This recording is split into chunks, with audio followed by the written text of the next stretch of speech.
Welcome into day 12 of the 45th season of World Team Tennis, the beautiful Greenbrier Resort. Not so beautiful today. Had to move our action inside for the Springfield Lasers and the San Diego Aviators. The first match up today. For the first time all season, starting the day inside. Players warming up. There's no elements. There's no wind. Everyone inside. Everyone is socially distanced and wearing masks for all the fans.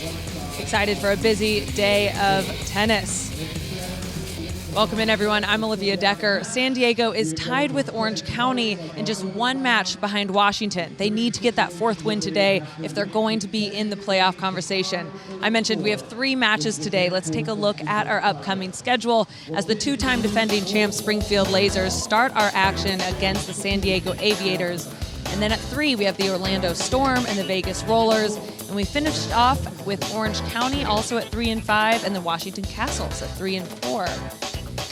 So as the playoff picture is getting more clear on day 12, you can see the top 4 teams are now Philly, Chicago, Orlando, and New York. Philly getting some separation after beating Chicago. They lead the pack at 7 and 1. Springfield Lasers struggling at 2 and 6. So up first is men's doubles. For more on today's action, let's bring in Jeff Chisver and Jan-Michael Gamble. Guys.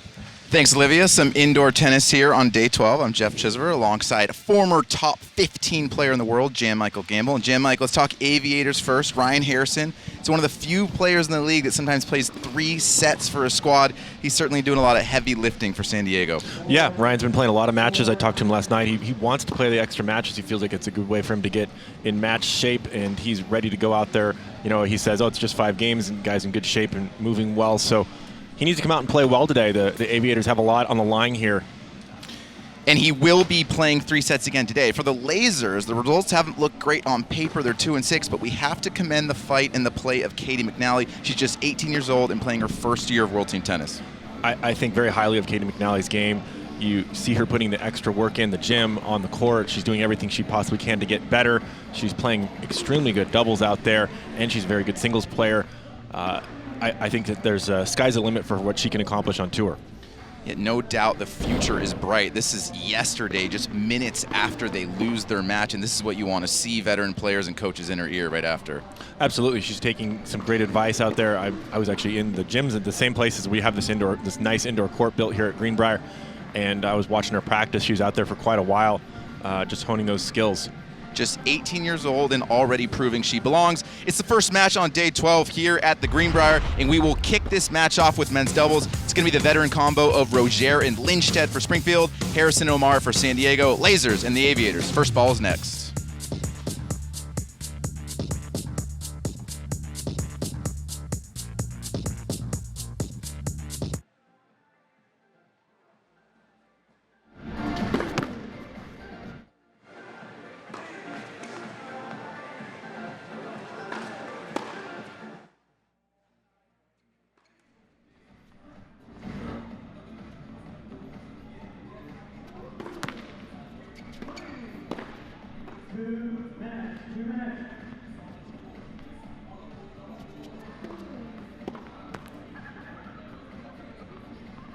Ladies and gentlemen, let's meet the competitors for set number 1. It will feature men's doubles.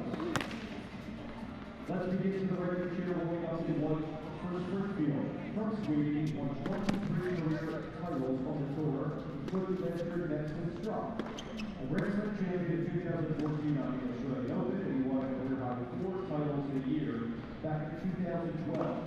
Say hello to Robert Lindstedt.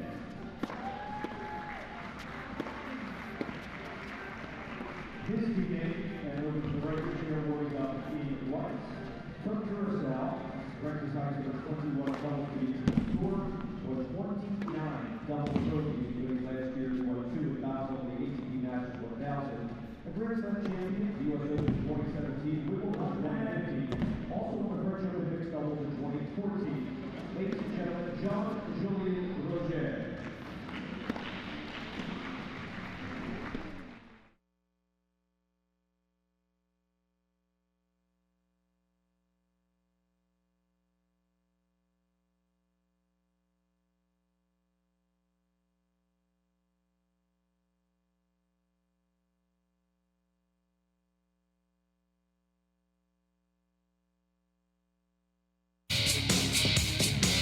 World Team Tennis is brought to you by Geico. Did you know that Geico is now offering an extra 15% credit on car insurance? That's on top of what Geico could already save you.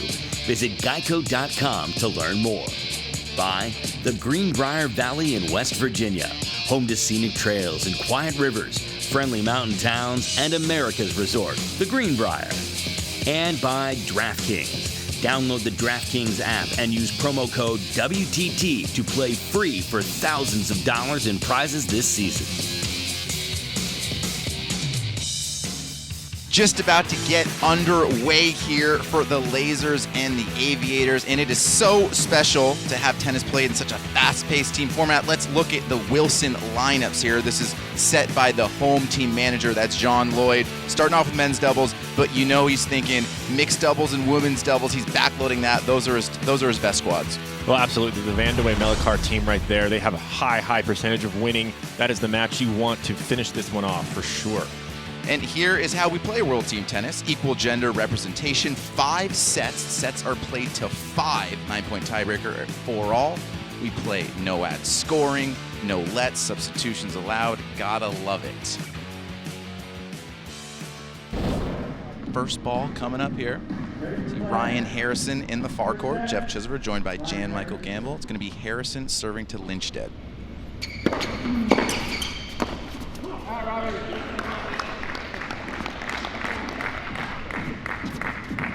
Big signal off that forehand there to start this one off. Instead, likes to rip the returns, try to get it out of his strike zone.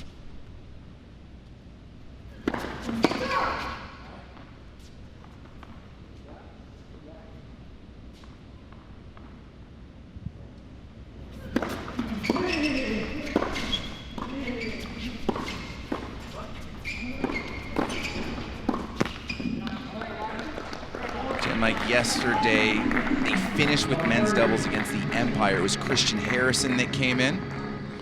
Yes. And today it's going to be O'Mara back in there. O'Mara back in today. Christian played a good match yesterday, but O'Mara obviously on the team originally.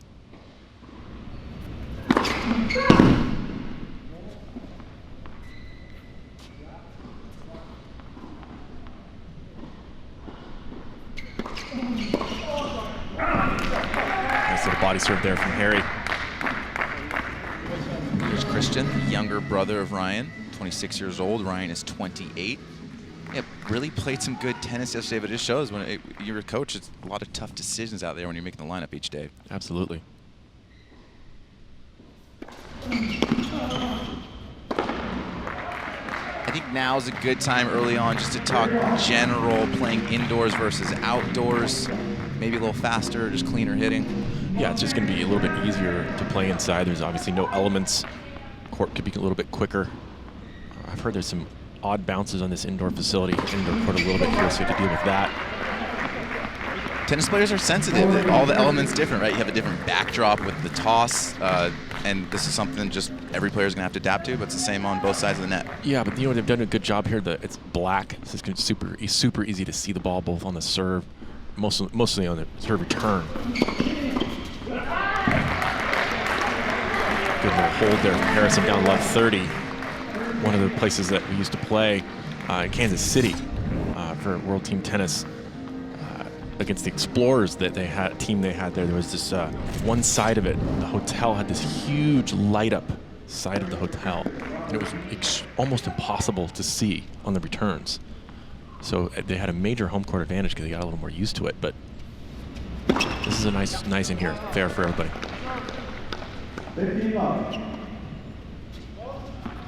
We closed the garage, we got the AC going, got a little fan up here. It's still hot out, even though it is a little wet and rainy.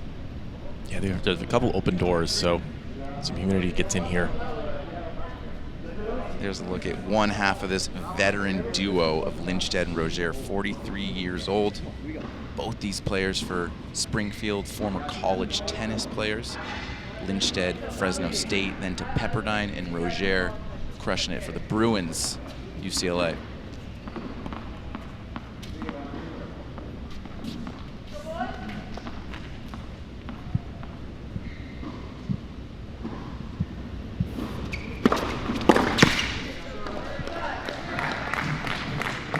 Harrison Good look at that forehand, just missing. Lindstedt's got a big serve. Pretty straightforward game. Likes to rip the returns. Very good volleyer. Roger with the good hands, always looking to move around at the net.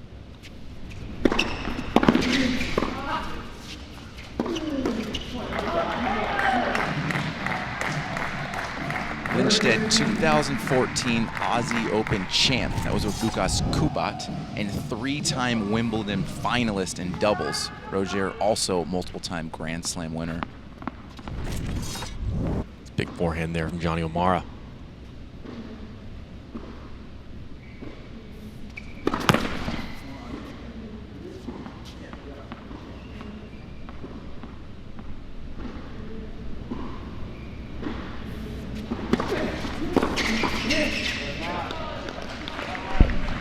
Those good hands from Roger, just putting that ball work out of reach of the Aviators. Splitting the difference there with that backhand volley. Yeah, good example there in doubles. You can rip that return, but it's going right at the net guy.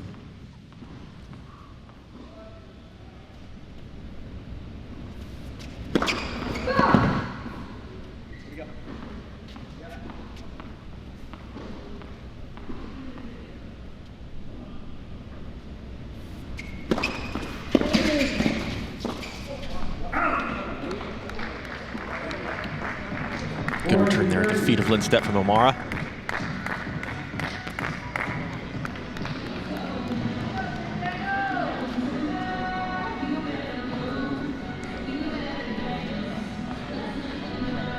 Remember, no ad scoring. Blazers up 40-30. A point here from the Aviators. They got themselves a break point.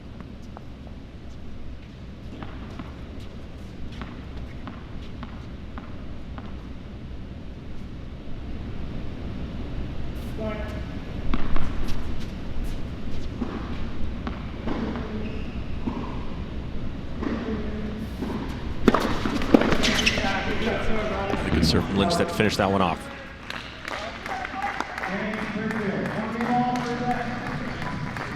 For Lindstedt, the toss always to his right. Maybe not that natural kick serve, but it's probably good for the slider up the tee. Well, if you look how he brings that foot around, which is a little bit unorthodox the way that he hits his serve, the foot comes completely around and opens his hips up, so he actually has to have that toss there. He can't quite get the rotation of a lot of players because of that.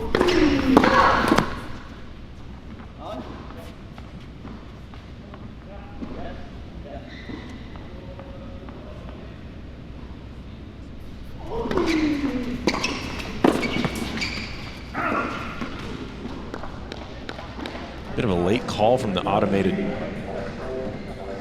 Hawkeye.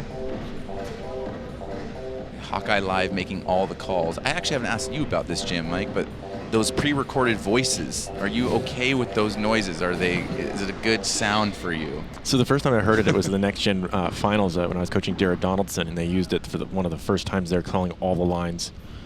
And I thought it was so funny. It sounds like a video game.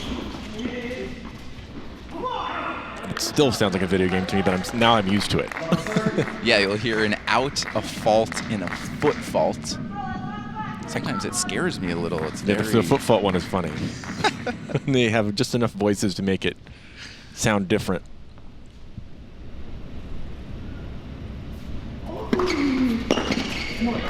Maybe we can book a VO session where you record the new noises. Get a little soundboard going. I mean, if they're going to use it a lot, it might be a good idea to keep trying to record it to sound a little more human.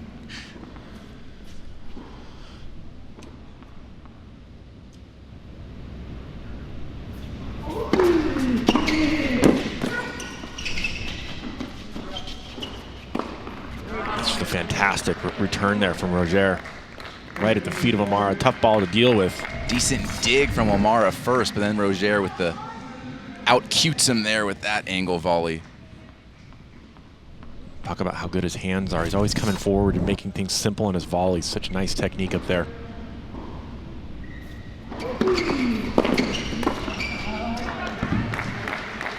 O'Mara again with the out wide serve. Seen both of the Aviators take a lot of balls out wide to the Lindstedt forehand so far today. Aviators going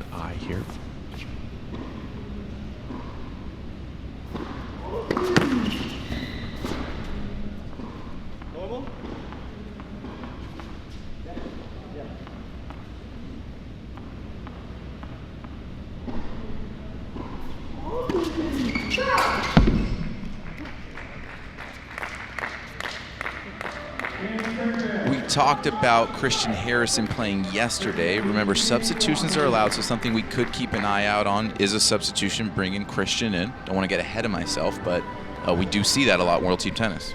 Yeah, we've seen quite a few substitutions. We saw Kim Clijsters be put in yesterday as well on a substitution. Also, it's kind of part of the fun, part of the mystery of who might I be playing out here.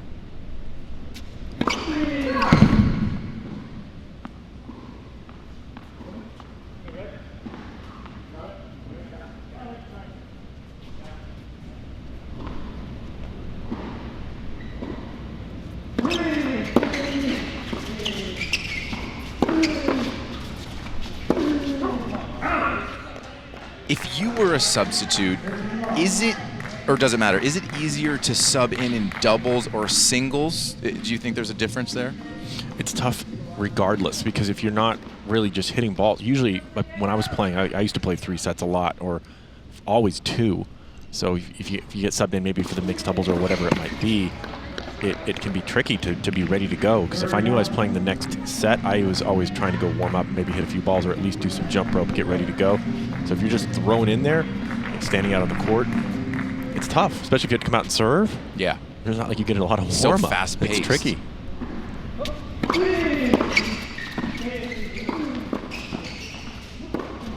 Nice play there. Good close from Amara on that volley. Aviators need something here. Don't want to get down too far early in this match.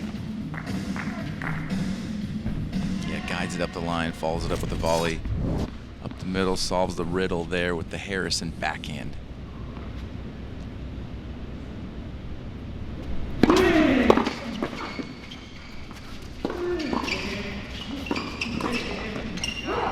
Rozier just all over the net today. Fending off the big Harrison forehand. Easy put away there at the end.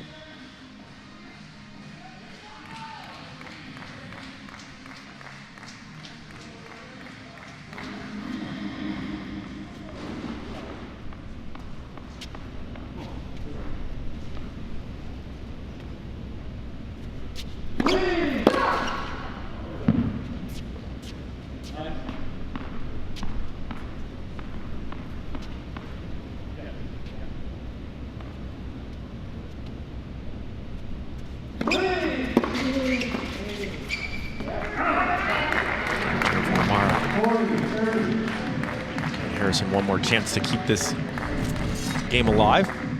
If you're Harrison, you feel this return get low, you make a move, forces the error there from Rozier.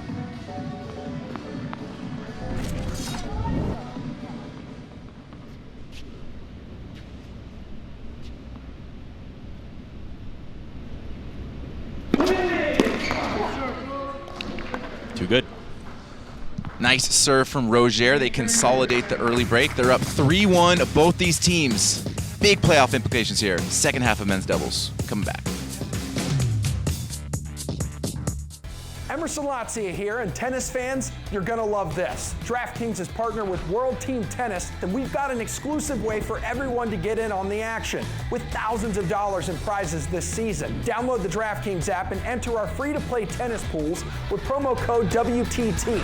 Then put your knowledge to the test and answer a series of questions about the matches being played that day. So enter now, download the DraftKings app, use promo code WTT, and play free for thousands of dollars in prizes.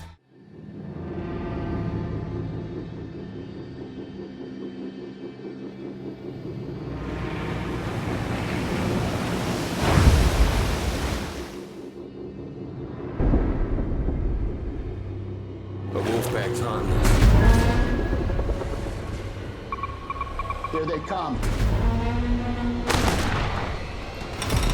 Fires, baby!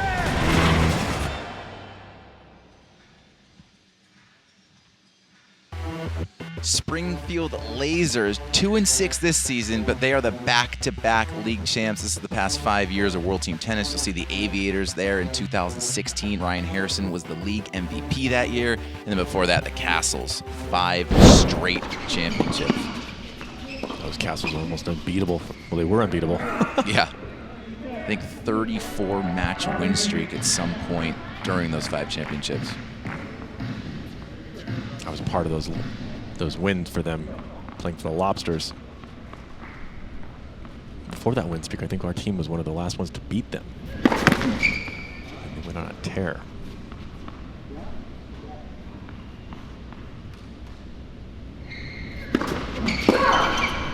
It was the Murphy-Jensen era, right? Murphy was the coach the whole time there. He did a great job. A lot of enthusiasm. Get a good look at John Lloyd there. Storied career.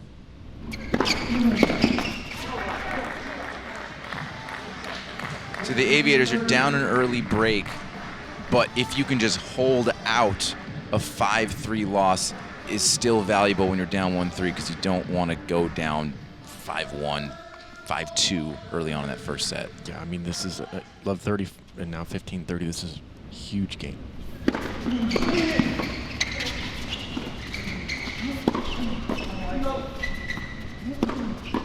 Wow, Roger played a good point there. Ended up losing it, but putting a lot of balls back in the court, returning extremely well.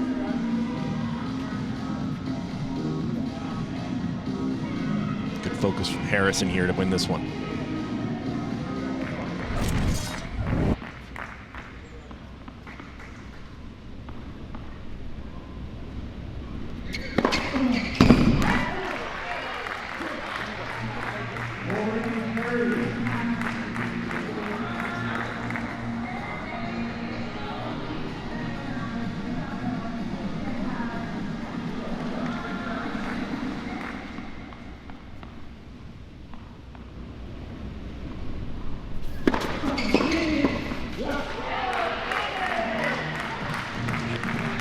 With his nose on the net, able to redirect that volley with this sweet, sharp angle off to the left. And just keeping an eye on Christian Harrison. He's got a racket in his, and he's in. And so they stayed for the hold from Harrison. Interesting. Maybe they want his first look to be a return. Or I'm sorry. It's going to be Christian in for his brother. And now Christian and O'Mara will finish the set. What do you make of that, Jim Mike? I wouldn't have seen this one coming here. Christian Harrison came out and he was the best returner on the court in the doubles match yesterday. So let's see if he can pull off the same.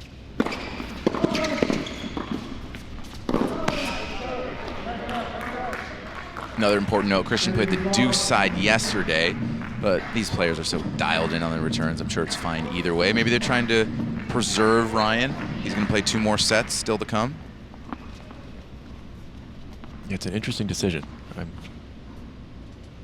mildly baffled.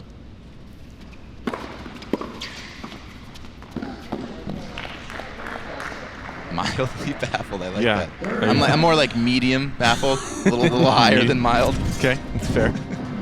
I mean, you take Ryan out and hold serve again so that, you know, maybe these guys can get something going on the return side, but they need to hold again.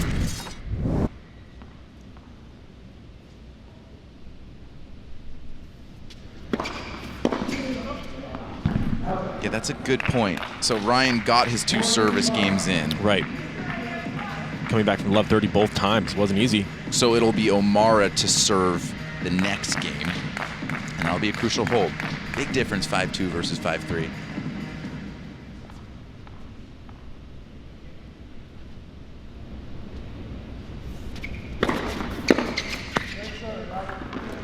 We need to talk a little bit more about how well Lynchette and Roger are actually playing. They're put on a good set out here today, really playing clean doubles, taking care of their service games easily. A couple of 40-30s, but no deuce games that they've had to face. Not easy to do in doubles. They look solid.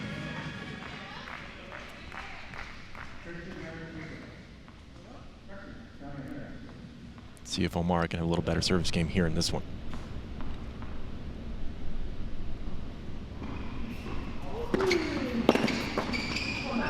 Poach there from Harrison. It's a good point about the lasers that this doubles duo, kind of the leaders of the team. Look at Christian moving forward.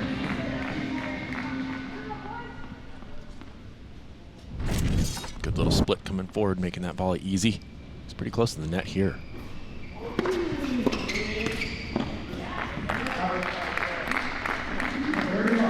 the strength of the lasers has got to be the men's doubles and the mixed doubles with these two switching off and mix. So if you're John Lloyd, kind of makes sense. Get the men's doubles out of the way. Don't get them a look later in the match when it gets a little tighter.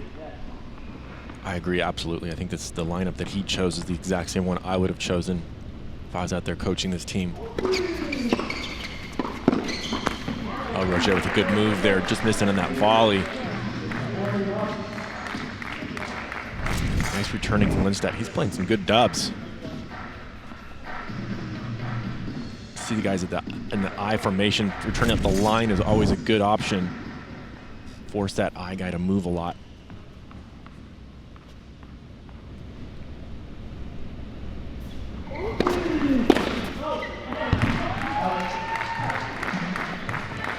Closer look at the Springfield Lasers up until this point. We told you they're 2-6. They're the back-to-back league champs. Women's doubles. It's going to be their best squad out there. And then men's and mixed, all above 50. Yeah, the men's doubles and the mixed doubles is solid for them as well. So their women's doubles is solid, but the Aviators women's doubles is quite unbelievable. So that'll be a really fun match to watch there at the end of this one. It's the 5th set. Yeah, Aviators women's doubles squad winning 66% of their games. Lasers now 3 points away from a hold. Take that first set 5-3, and it's going to be women's singles after this. Get a look at Coco Vandeweghe and Christina McHale out there. Christina will be playing the singles. Coco's been putting in some fantastic doubles so far. A little surprised to not see her in any of the singles matches. It's good to see her injury-free. Yeah, just 2 years removed. She was top 10 in the world. A couple semifinal runs at the Grand Slams. Digging the tunes in here. Coco loves team tennis. We actually became good friends. She's one of my best friends. We became good friends through team tennis. I worked with her a couple years on tour.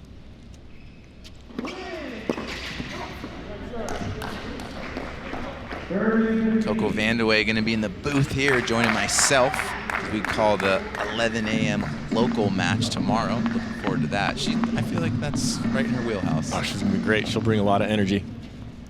She knows her stuff, too. Hope she wins. Get her in a good mood. More smiles like that. Coco's pretty good at leaving it on the court.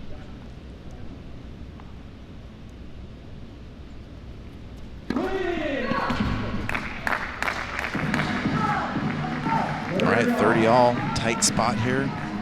2 double faults in the ad court this game for Roger. Roger possibly feeling that Christian Harrison return. He does return extremely well.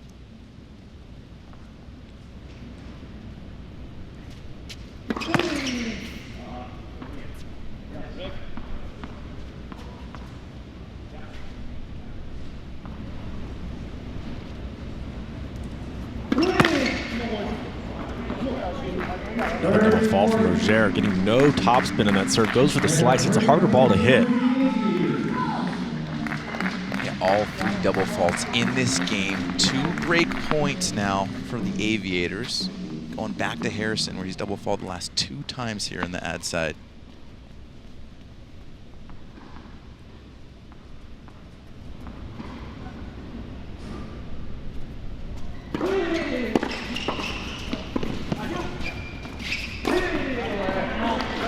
Fantastic volley from Lindstedt. Good backhand return from Christian Harrison. Lindstedt up to the task here. Clean. We have our first Geico timeout. Great spot for it because it is a set point / break point. Who do you think is going to be taking this for the Aviators? Well, I'll be real surprised if Christian Harrison doesn't take this return. I like the idea of O'Mara at the net anyway.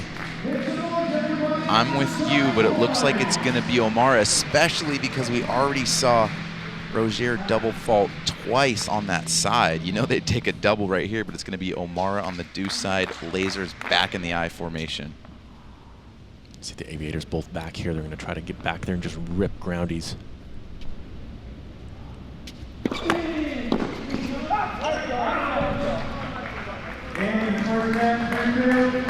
They were in a hole, but they get the hold, and they get a 5-3 set win in set number 1. 1 down, 4 to go. It's going to be women's singles next. Skvortsova and McHale.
This is the 45th season of World Team Tennis, founded in the 1970s. Billie Jean King, such a big part of that vision. So many big players, Jimmy Connors, Martina Navratilova.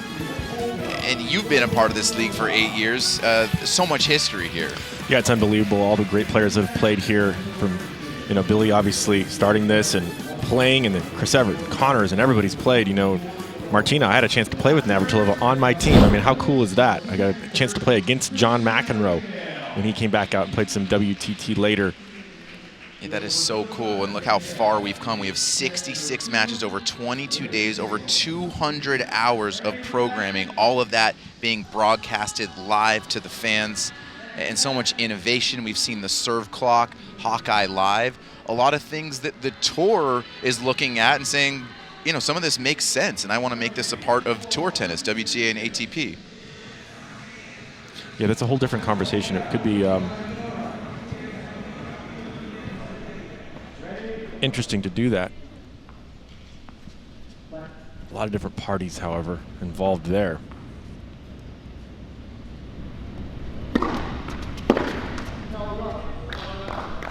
Two veterans squaring off here. That's Olga Skvortsova, 31-year-old Belarusian.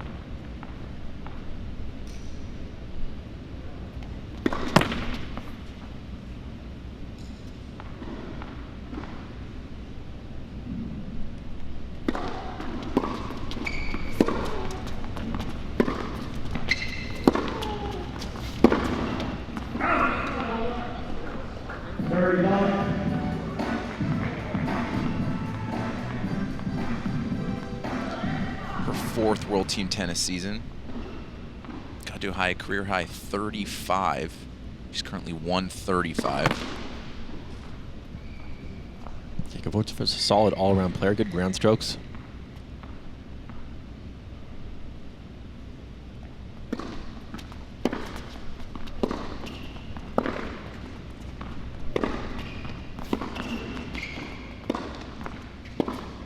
Good example of it there. Willing to come forward and take that ball out of the air. Nice play. DeJager feeling very confident putting her in the lineup. She won both of her singles matches when they made their run to the title last year in the semis and finals.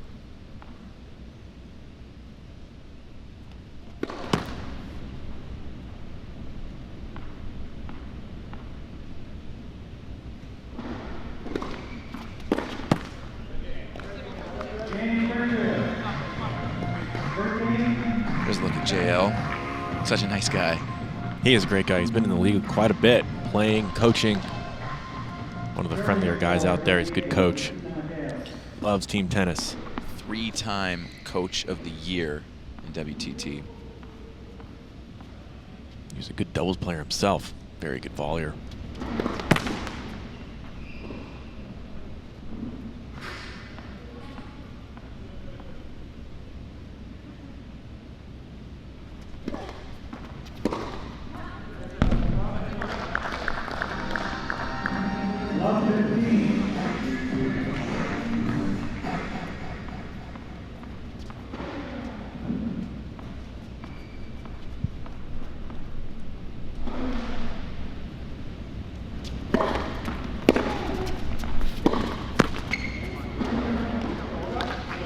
A little bit of a deficit early on her first service game here.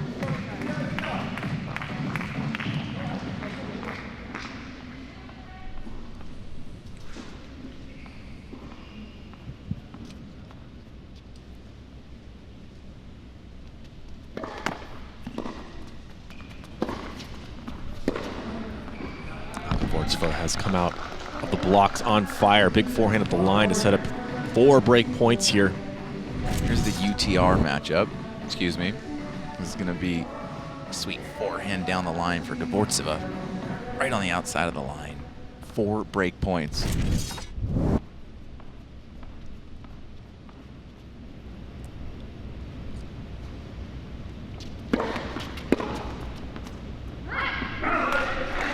One save and a little come on from Mikhail. Get things rolling here. Ryan Harrison, married to Christina Mikhail's sister. Cool dynamic there. Little advice from her brother-in-law. Yeah, he's always in her, big part of her tennis.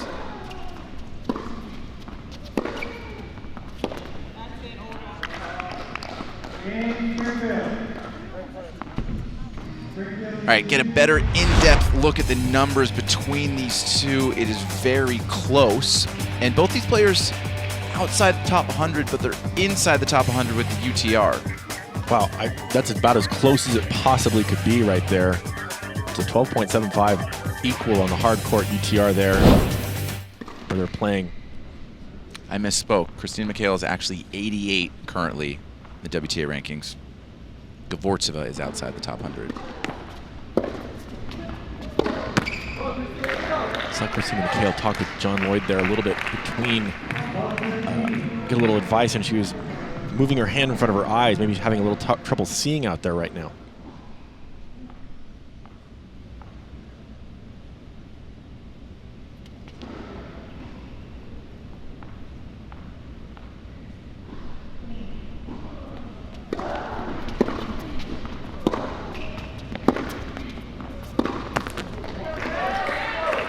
Just joining us, we're playing indoors here, a little wet outside. The Lasers, one of their 2 wins was indoors. That was against the Empire. The Aviators have yet to play an indoor match.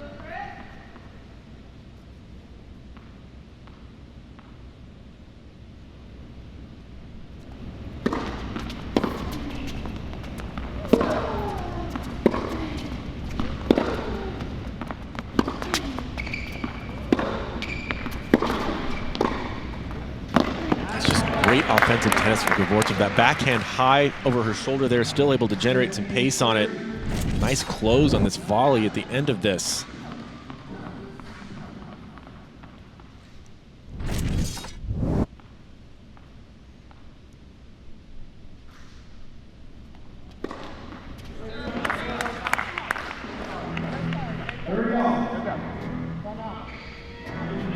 Nice out wide. Still a little opportunity here for Mikhail to get back on track. We got a Geico timeout. Good spot. You give up this game to the Aviators down 8-3. Mikhail, we said you're surprised Coco's not playing singles. Mikhail's 5-3 on the year. She had a very impressive win yesterday when she actually ended up finishing off Kim Kleisters after she subbed in.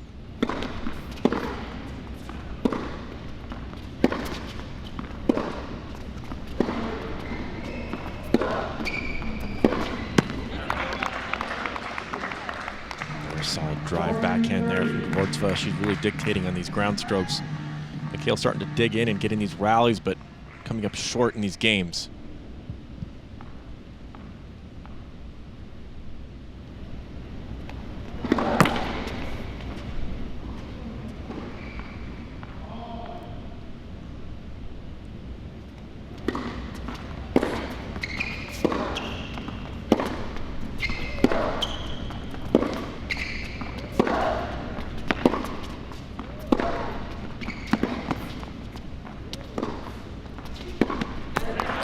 Good from Dvortsova. She's dictating on every point right now. Excellent footwork, excellent prep on the groundies. Another well-executed point here. Watch all these little steps she takes to get in position.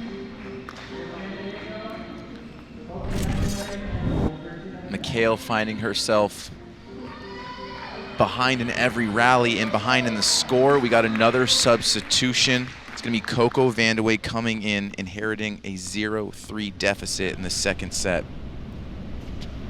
It's just crazy. You come right in and you're serving. It's unbelievable.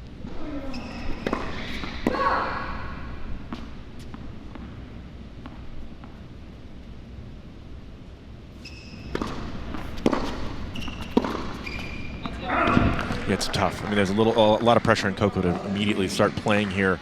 Obviously, Coco much bigger ground strokes and serve than Christine Mikhail, a little different game style, so maybe can throw Dvortsova off a little bit. 11th season playing World Team Tennis. I'm sure she's been in this spot before.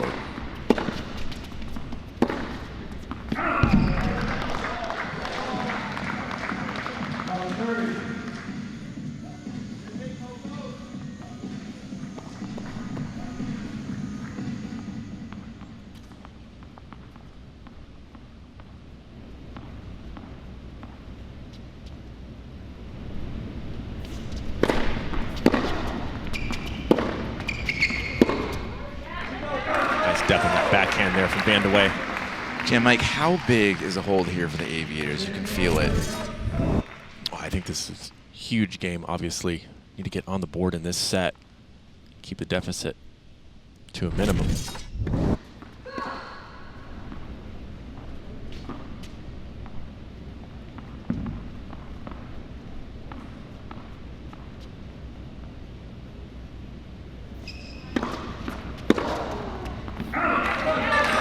Second serve, now that second serve, Coco Vandeweghe with good kick on it.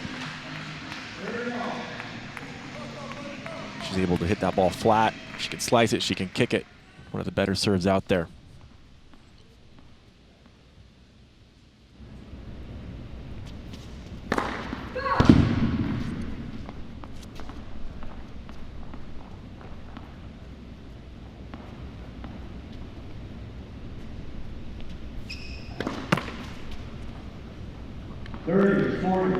Everything's moving fast. You come in, you're cold, you've never played indoors, you're down 8-3. There's a double fault.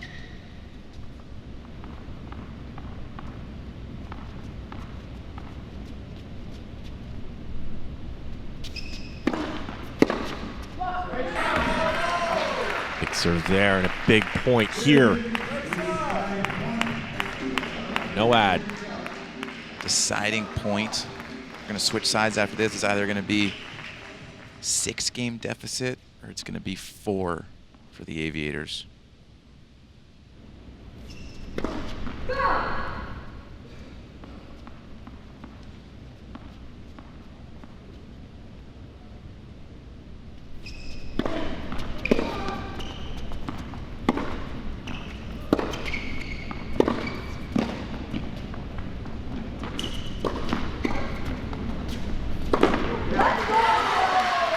That'll do it. That has got to feel good for San Diego.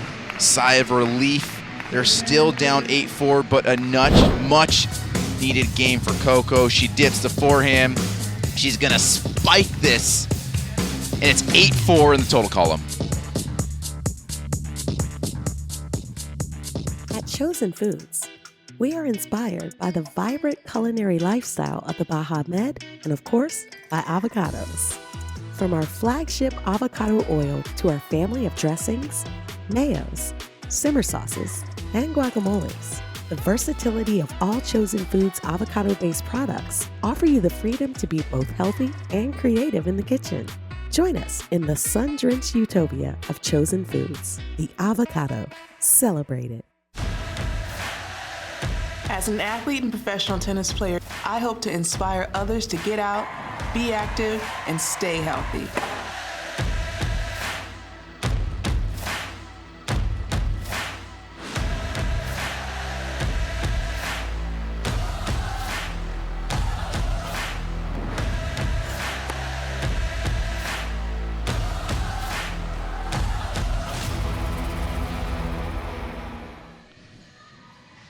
Coco Vandeweghe with her first appearance in women's singles of this season.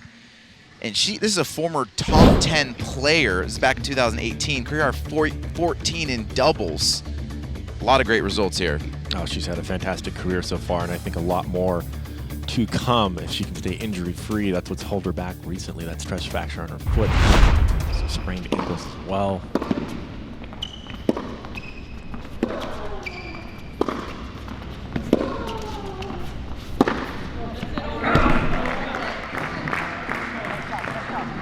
This moment feels, with the injuries you talked about, it's almost a restart to her career in a way when these tours are going to restart in just a few weeks. Nice to see her back healthy.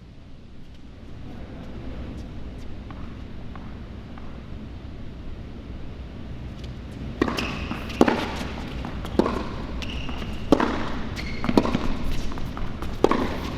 stuff there from Vandeweghe. A couple of big forehands. She's got to be a fan of indoor tennis. I think indoor tennis suits her game very well. Slow courts, a little tougher for her. Get the ball through the court, but it sets up nicely for her. You know, she's had good results on everything.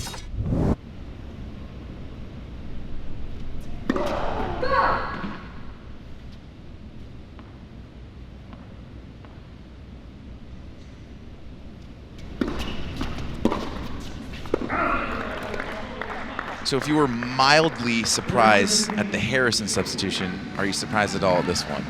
I'm not surprised at all in this one. I think that was a good move for Coach Lloyd there, down 3-0, especially to put Coco in serving. She's got the big serve, get some games on the board, regardless if she breaks or not.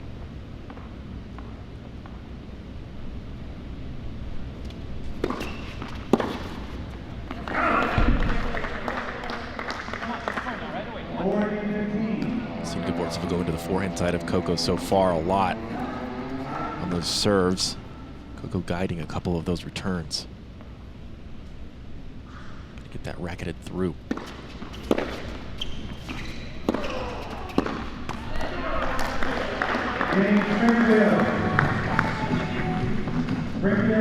Another hold from the Belarusian. Now at 4-1 in women's singles, second set of 5, 9-4. That's what we care about, the total amount of games. Cumulative game scoring here at World Team Tennis. Coco Vandeweghe's first appearance in women's singles. Gabordova so far this set, she's played some good tennis. Nice focus from her. Big 116 up the tee from Coco, just missing.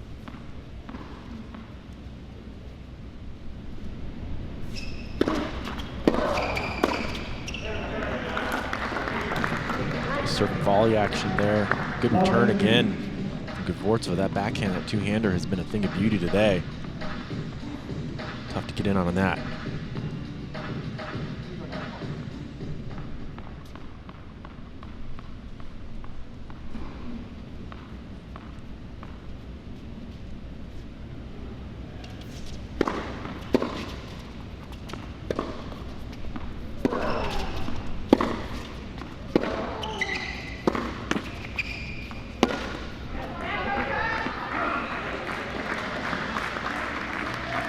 nice hit there. I like the forehand exchange cross court for Coco if she can get into a few of those rallies.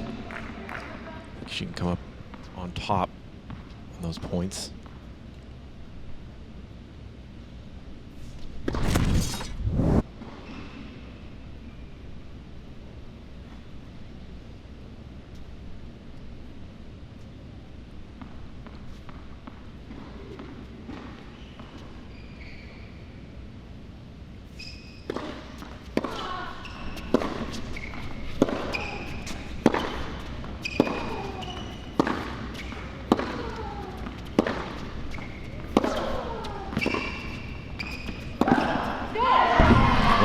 That was.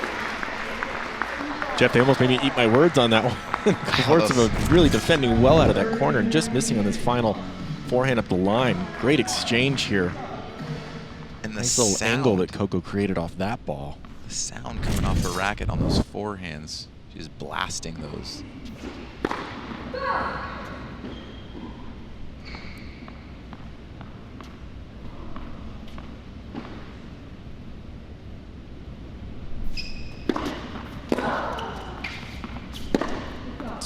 Great footwork from Vandeweghe getting around that easy return. Nice serve to set it up. Watch how quickly she gets around this ball all the way into the backhand corner. Good use of the hip to generate some pace on that one.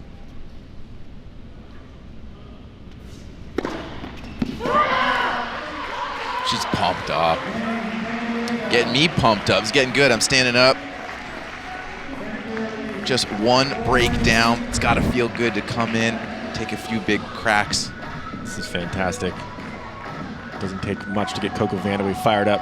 She plays her best when she's intense out there, and she loves this team tennis format, loves team sports.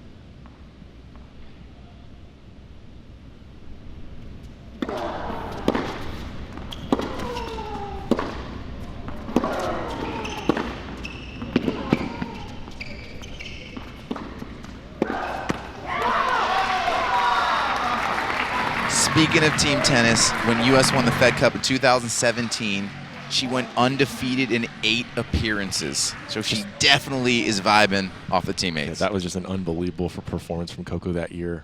She loves the Fed Cup. It's a huge thing for her to win that.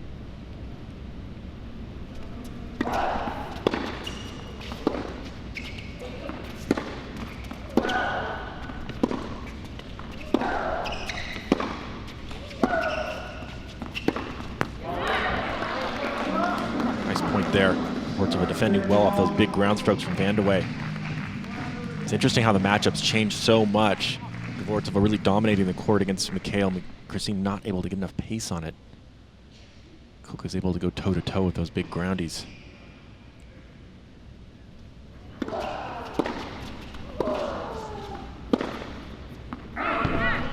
That's so interesting. You play a set of tennis, the first half you're dictating, then in comes Coco, and now you're on your heels. Yeah, it's interesting. Two different brands of tennis. Very interesting. That makes team tennis unique.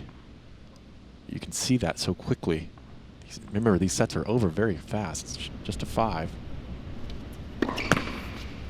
Speaking of which, just 2 points away from closing it out, Kvortsova.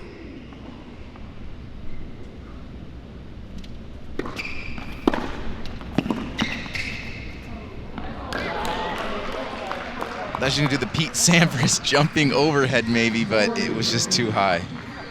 That's a fantastic lob off this giant return. I like this play from Coco Vandeweghe, but just closing a little bit too far.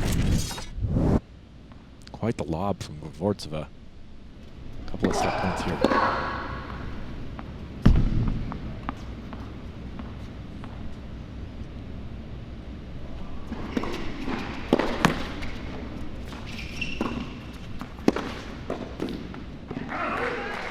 Can't connect on the volley.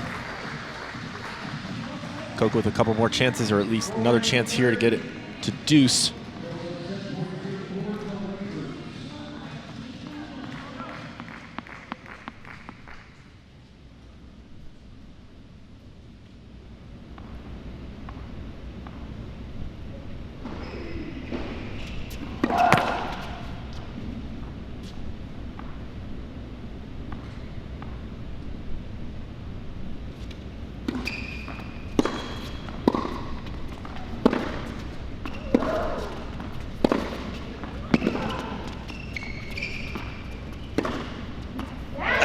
forehand. Nice inside out one to set it up. That high ball, not an easy one to put away. Watch how Coco takes her time here and measures this ball. Nice amount of topspin to bring it in at the end. Boom. We have ourselves a set point and a break point. This is a huge turning point possibility. Can you imagine the fist pump if she wins this point? It's going to be a good one.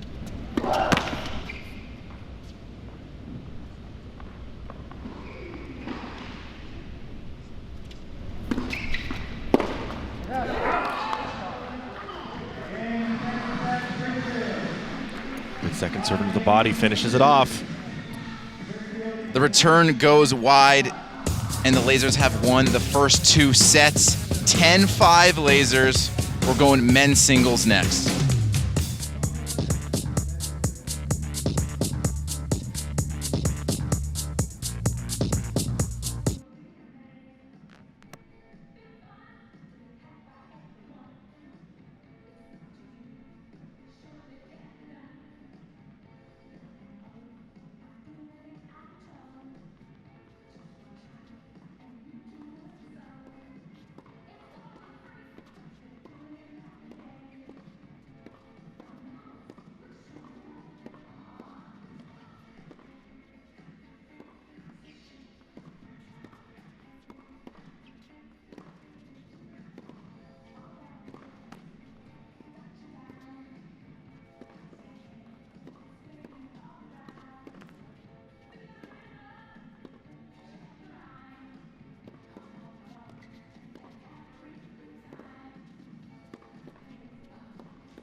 Springfield leads San Diego 10-5 so far. It is all Lasers with men's singles coming up. Springfield taking the first 2 sets. I got to catch up with a bunch of players before this tournament began, and so many were telling me that during quarantine, they took a break from tennis. Obviously, getting to a court was a little bit tough, but so many just focused on their fitness, focused on their families, got to relax a little bit. And Mitch Kruger's one of those guys. He told me he golfed a ton, and he spent a lot of time with his family and his fiance. I asked him what the key was to this tough schedule. They only have 5 days off in this 19-day regular season. He said you need smart practices with clear intent and active rest. Also, guys, fun note, he trains with Luke Bainbridge, who's with Orange County. They golf together in Dallas, and they even drove in from Dallas together with his fiance. So a lot of camaraderie here between the teams. Jeff? Yeah, Mitchell Kruger's second season playing World Team Tennis, playing a lot of tough matches, a lot of the top Americans here on the season. 2 of his match wins, though, Jan Mike, were on this indoor court, and one of them was yesterday, and it was a 5-1 win over Brandon Nakashima. Yeah, Mitchell Kruger plays well indoors. He always plays well indoors. This game is well suited for it. Good backhand, puts a lot of balls in the court, and drives it deep. Serves well.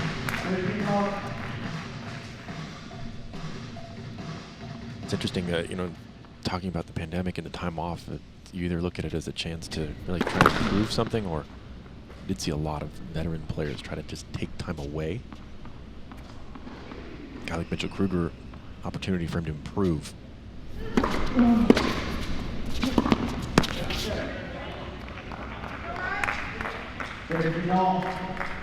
But a lot of people didn't have access to courts. It's tricky.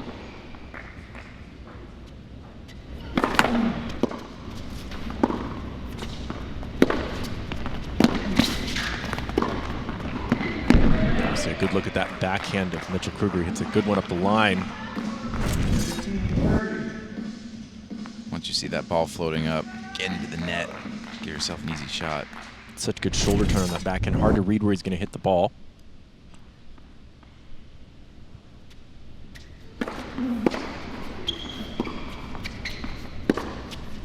And on the other side of the net, Jer Harrison didn't have a great showing in doubles. Your team's down 5. He's kind of that vocal leader. Big spot for him to come through for his teammates. Get this match closer for these last 2 sets.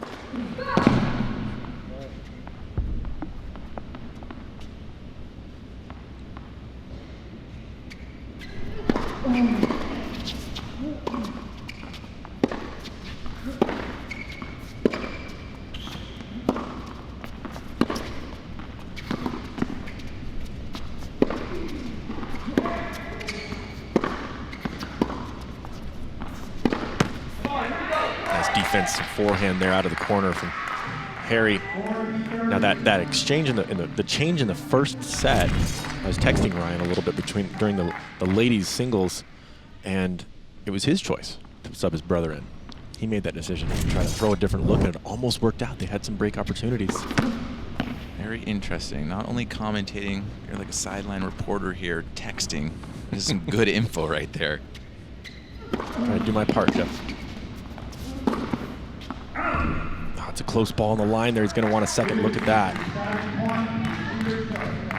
Not that it'll matter. Yeah, we had a good look at that just long. Hawkeye Live makes all the calls. It's just the first game, but this fast format, you play to 5, you're down 5 games. Goes without saying, huge point here.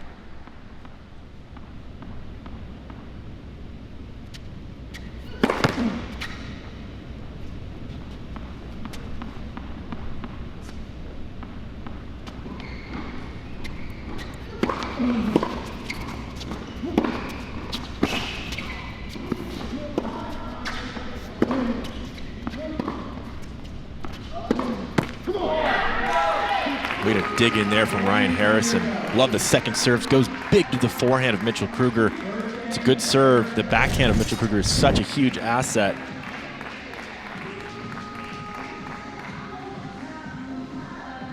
Hey, you spent time coaching Harrison for a little bit earlier in his career, and you said yesterday, I heard you guys talking, you want to see more big backhands down the line from him into the forehand corner. I want to see more backhands up the line. I want to see him hit that forehand cross court deep through the court a little bit better. Kind of dictate on the forehand. Sometimes he tends to pull off of it. He uses that great speed that he has, often too much as defense. He can use it a little more offensively and dictate through that forehand side. It opens up those big opportunities because he likes to hit it big inside out. Goes for that a lot. Just needs to be a little bit more authoritative on the forehand cross court, I think.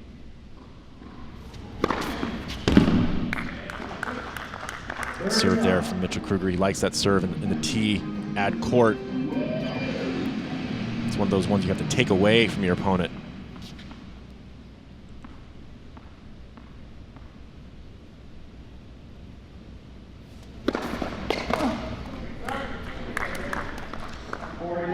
.125 and now 131 up the tee on that serve. Not much you can do about that one, Jeff. It's just too good.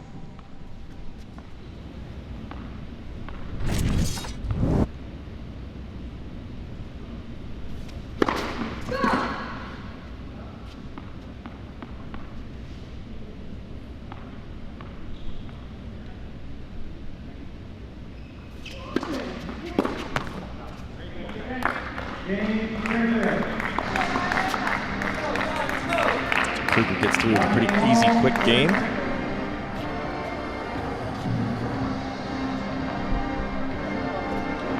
Mitchell Kruger yet to crack into that top 100, just 26 years old, been hovering between that 150 and 200 last 3 years.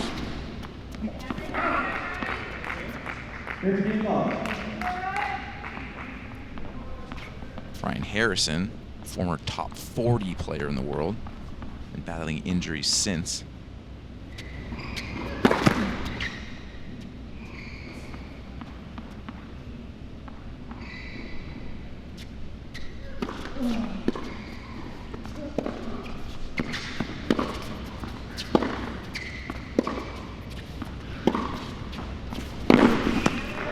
Nice forehand cross court. That's the forehand I'm talking about right there. That's the play that Ryan Harrison needs to complete his game, be a little more confident in that so he can open up other avenues and get back to the backhand side. It's also a good play against Mitchell Kruger. His forehand is not as good as his backhand.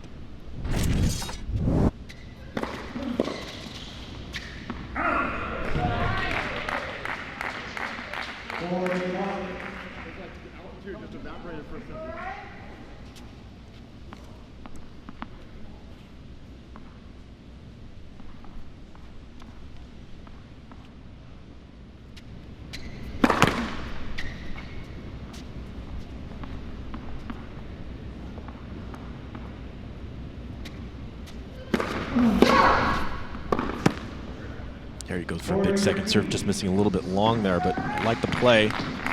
Don't mind a few double faults here and there if you're going to go for big second serves.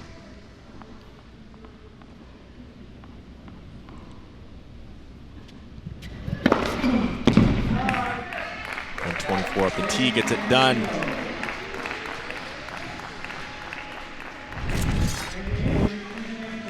Such effortless power on that serve. It's a pretty motion. It's great motion. He's got great wrist snap on it.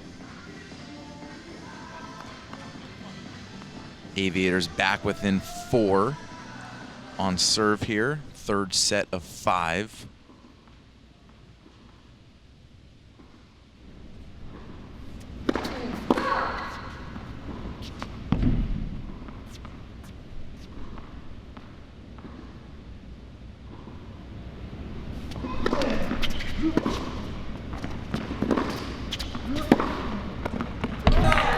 Right there from Ryan Harrison, opening up the court again with that forehand cross court. Nice little angle. Yeah, playing through the sidelines, that seems to be a good play here. You said the forehand side was is a the backhand. weaker side.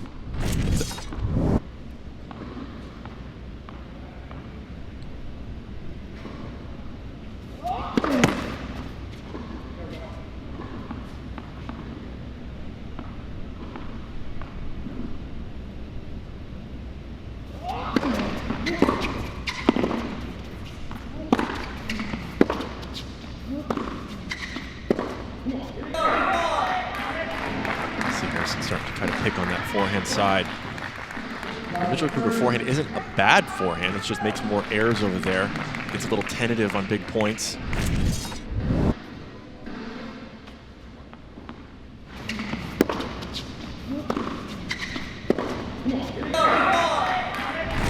Some good footwork there. Hear those feet squeaking. By the way, if you're hearing other balls being hit, there is a practice court behind Ryan Harrison. Some of the players practicing currently. Still 2 matches to play here, day 12 of this World Team Tennis regular season. That's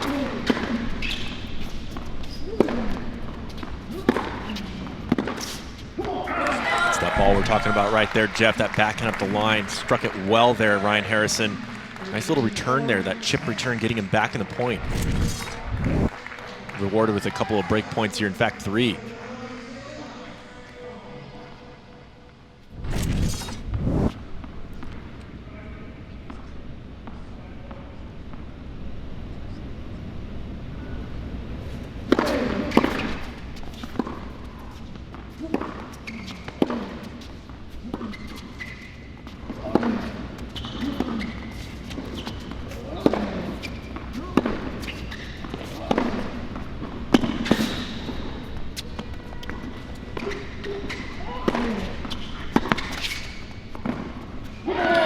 What awesome defense from Ryan Harrison. Great scrambling from Harrison, running around this whole point. I thought this defensive line was going to touch the ceiling, but there he gets a little open face, chips it low. Kruger tries to make it too good on the drop volley, and the Aviators get the break in men's singles, and it was much needed. Aviators back within 3, 11-8 in the total column. Emerson Latzia here, and tennis fans, you're gonna love this. DraftKings is partnered with World Team Tennis, and we've got an exclusive way for everyone to get in on the action, with thousands of dollars in prizes this season. Download the DraftKings app and enter our free-to-play tennis pools with promo code WTT. Then put your knowledge to the test and answer a series of questions about the matches being played that day. So enter now, download the DraftKings app, use promo code WTT, and play free for thousands of dollars in prizes. Devin, did you know Geico is now offering an extra 15% credit on car and motorcycle policies? Okay. That's 15% on top of what Geico could already save you. So what are you waiting for? DJ Khaled to be your motivational coach? Yo, Devin, remember to brush in a circle motion. Thank you, DJ Khaled. Tiny circles, Devin. Do another one. Another one. Is this good? Put in that word, Devin. Don't give up. Geico. Save an extra 15% when you switch by October 7th. We are just past the halfway mark of the regular season. Here's a look at the DraftKings remaining schedule for the Aviators. Got the Castles, Freedoms. They're in first place right now. Storm, and then the Freedoms again in Chicago on July 30th. And for the Lasers, OC Breakers on Saturday, Orlando on Sunday. 4 matches in a row right there, and they get OC again on July 30th, which is the last day of the regular season. Ryan Harrison here leading the charge. The comeback for the Aviators, up a break 3-1 serving.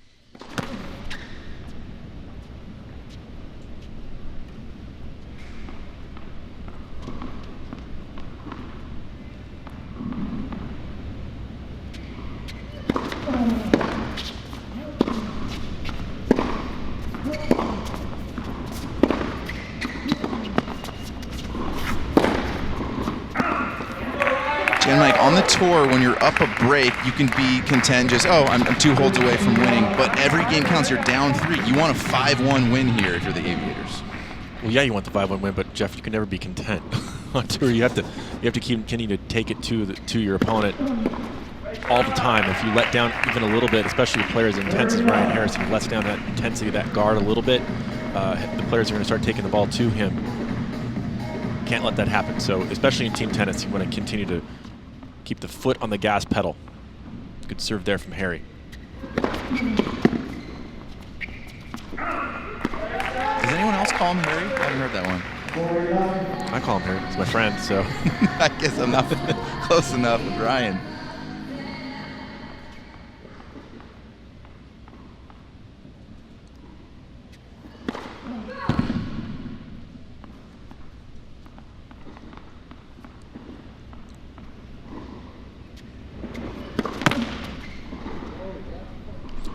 Big on the second serve again. This time out to the backhand. He's avoided that backhand from Mitchell Kruger a lot of times here today, especially in the second serves.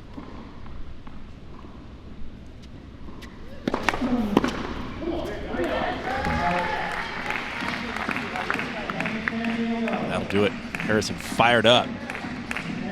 Nice good ball in this third match here. It's men's singles. Aviators drop the first 2 sets, 5-3, 5-2. Here comes Harrison in men's singles. Harrison can somehow get a break here, get the 5-1. This match is almost dead even. Regardless if he gets the set, things are looking a lot better for the Aviators.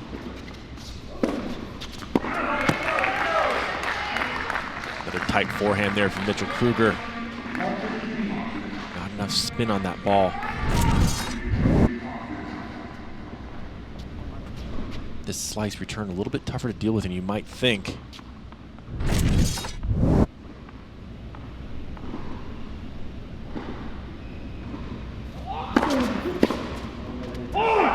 Big serve out wide.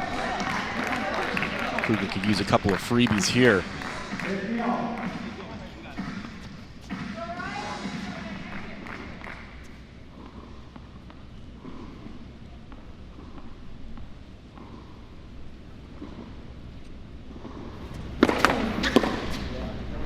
Little let court help.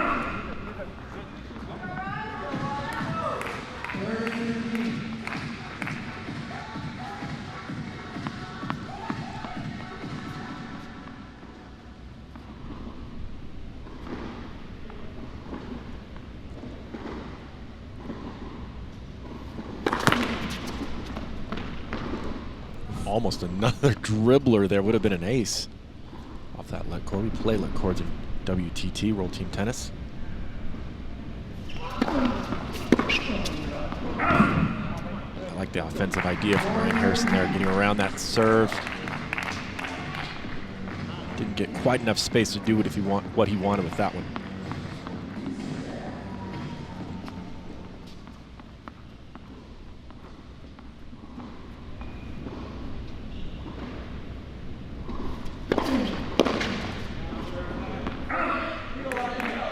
Solid serve, Kruger.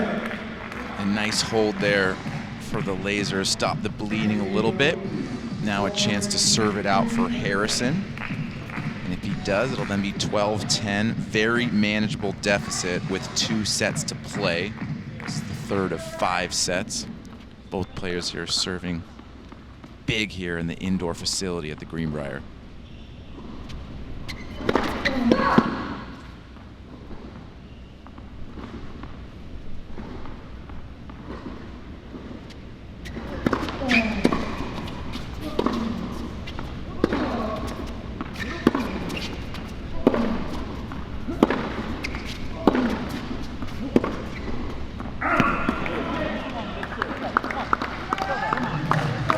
The rally you want to avoid with Mitchell Kruger there. He's so solid on that backhand side. Nice depth in those ground strokes. Tough ball to take up the line here for Ryan Harrison. Went for a little bit too much.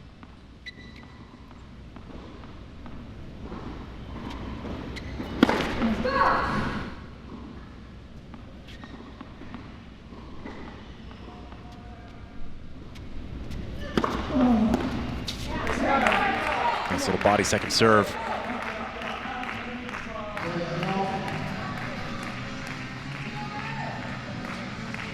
Last thing you want to see, Jeff, on the final game when you're serving for it is down love 30. That's a tough number to look at.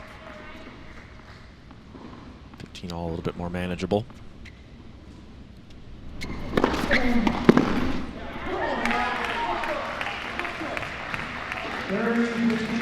Deuce court, Ryan Harrison hits both of the serves extremely well. That T serve, it's a lot of free points, but he's got the out wide one to complement it.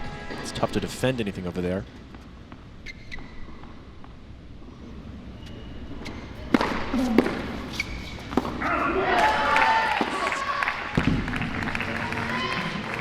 Three service winners in a row for Harrison, and now 3 set points to close this out 5-2.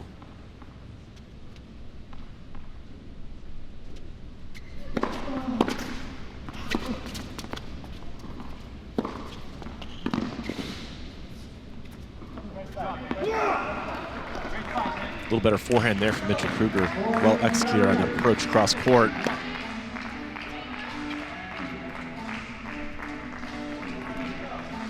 Harry with a couple more set points here, though.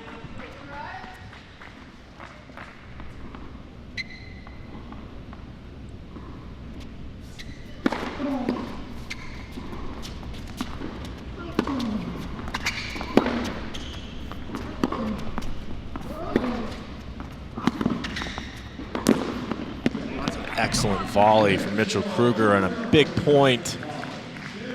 Harrison just a little tentative on that forehand, looped it a little bit.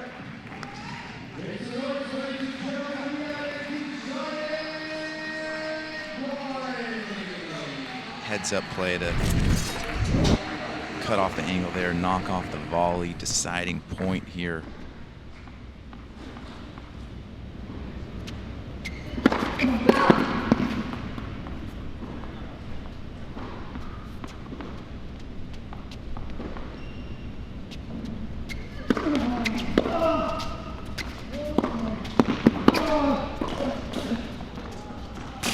That's an unbelievable volley.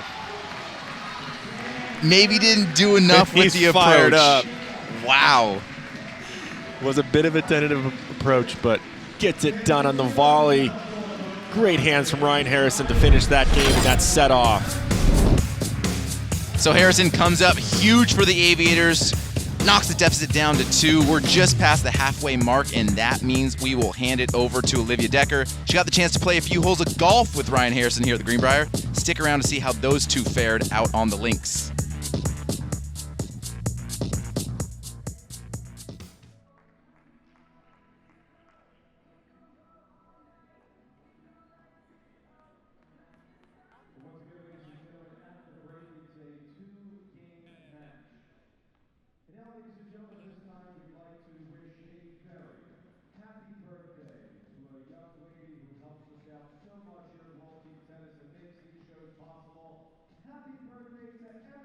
There's obviously so much to do here at the Greenbrier, but people come from all over the world to golf these beautiful.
The Lasers lead 12-10, taking the first 2 sets. Men's singles got very exciting. Now we're just 2 games separation. You can see the beautiful Greenbrier Resort.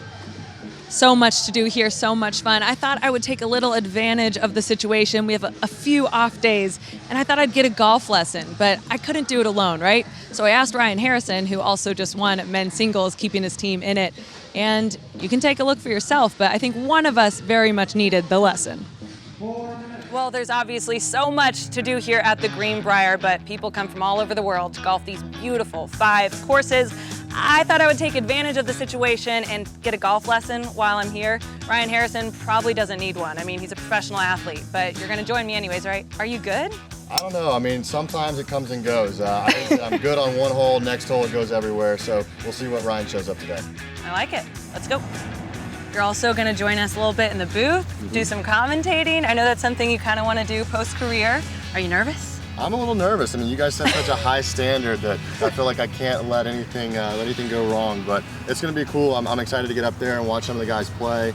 I really do love tennis all the way around, so I'm just excited to get up there and talk about it. Awesome. Well, let's see if you're as good as golf as you are at tennis. I'm going to hope so. If you're going to miss it one way, is it left, right, high, low? If I'm going to miss it one way, it means I didn't hit the ball. We're there. Yeah, okay. Yeah. What a swing. All right. Let's go. You got that, right? Make sure you got that. Make sure you bank it. Make sure you save it, because it's all going downhill from there. Beautiful. Hey, bud in the sand. You can hold that ball on the club face long and get around the outside of it at the end, and going around the outside of it, the last thing you're doing with your swing, it usually in tennis gets you that cross-court angle that looks like a draw. So I think that that's something that could apply.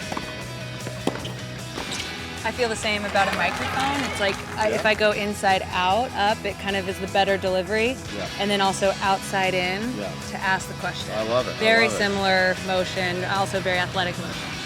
What are you trying to get out of this 3 weeks before the tour resumes? Well, I want to get a lot of matches because I haven't played matches in a while. So the opportunity to play 14 matches in a very close time frame is going to be really good for my game overall. And then just try to put some wins on the board, help the team, help the Aviators, hope them make the playoffs and finals. Well, it was a lot of fun. Thanks for joining me for a lesson. I don't think you needed one, but this was a lot of fun, and best of luck the rest of the way. Thank you very much for having me. It was a great time. Air high five. All right. A lot of fun there with Ryan. Thanks so much for joining us for that. And he's joining us in the broadcast booth as well. So he's having a very busy 3 weeks here at the Greenbrier. Mixed doubles is coming up. Robert Lindstedt and Katie McNally taking on Ryan Harrison and Coco Vandeweghe. Coming up.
After dropping the first 2 sets, Aviators respond. Ryan Harrison with a 5-2 win in men's singles over Mitchell Kruger.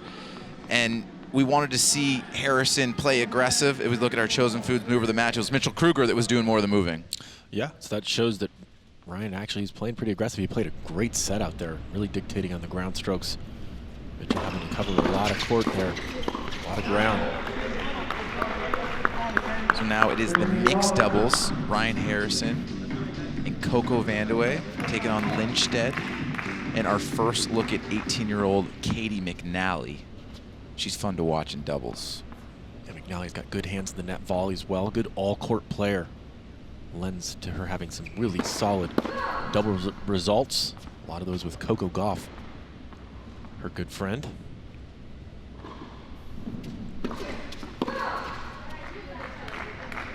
Coco Gauff, the other Coco, call themselves Mick Coco. She's only 18 years old. She already has 2 WTA doubles titles. Already in the top 40 in the world in dubs. Not to mention a singles title.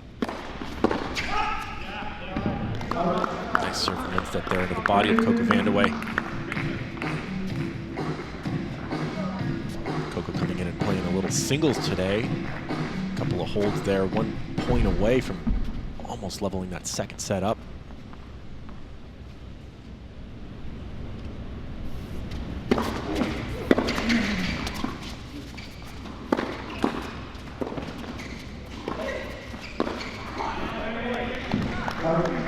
Nice overhead there from McNally.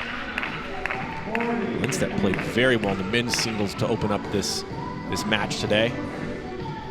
Really executing well on his serve and ground. He's returning well. Veteran of the tour.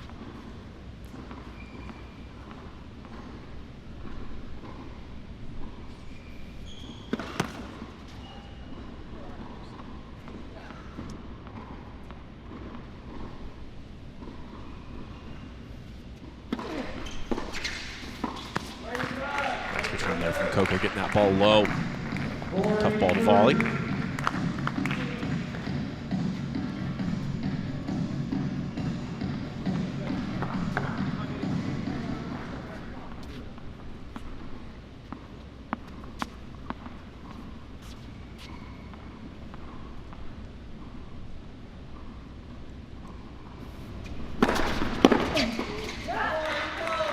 Huge effort from Ryan Harrison getting that big serve out wide back.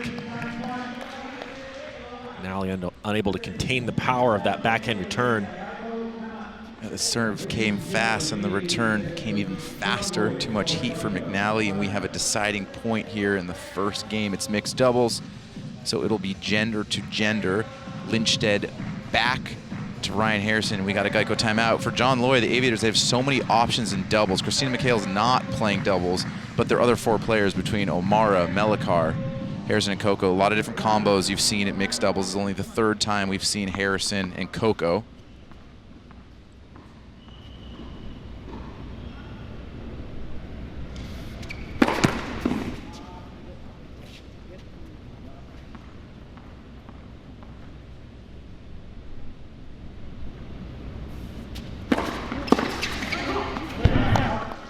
Big second serve there. Lindstedt getting it done. They hold in the first game. This is the 45th season of World Team Tennis. If you want to keep up to date on everything, check out the Instagram, the Twitter, the Facebook, maybe even TikTok. What are some of your favorite social media follows?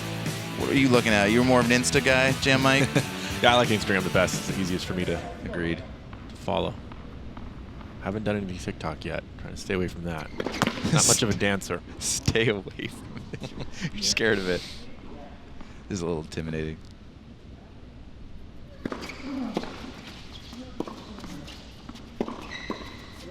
Good hands from Coco at the net there. Just on top of the net. High formation. Finding the alley there. Nice put away.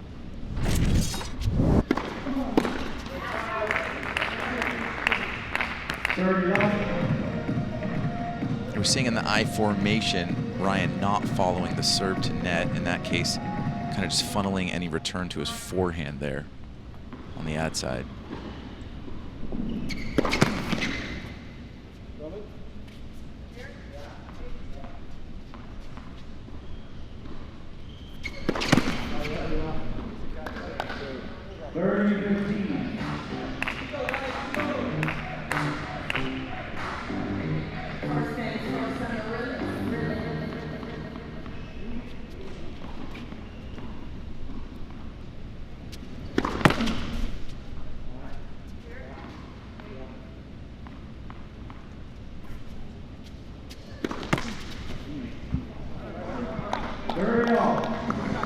Couple of double faults from Harrison. Kind of uncanny to see 2 in a row from him. A little loss of focus.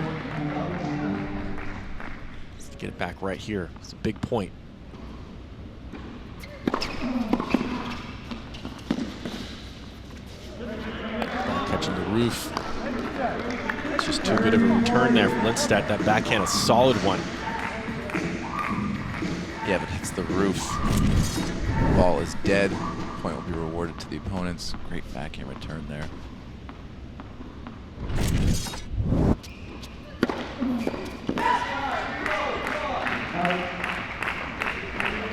Good body serve there. Harrison. McNally unable to get out of the way of it. Second deciding point of this set, and it is only the second game. Will be Harrison to Lindstedt, male to male. Going back to the I formation.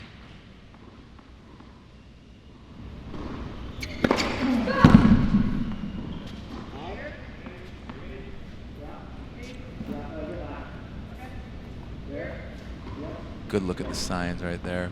Serve and body. Coco's going to move to her left.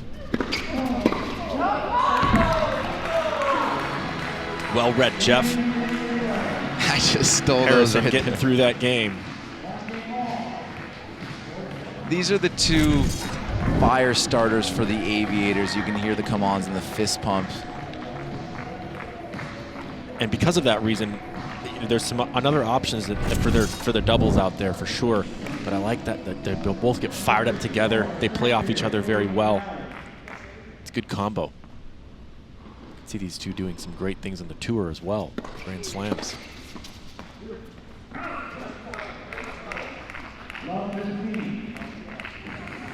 Ryan Harrison, 2017 French Open doubles champ.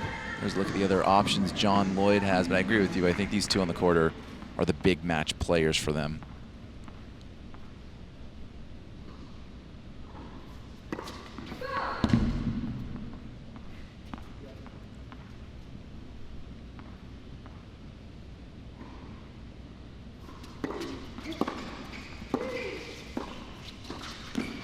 Volley there from Harrison. It was a good second serve from McNally, but Harrison had an answer. Quick movement forward on that one. Quite like the McNally serve. There's a lot of options available for her. Good second serve. Coach Kevin O'Neill doing some good work with her.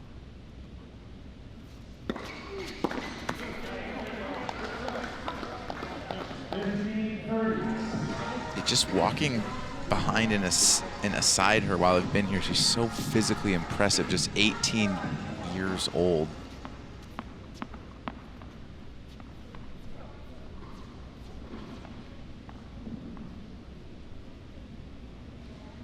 A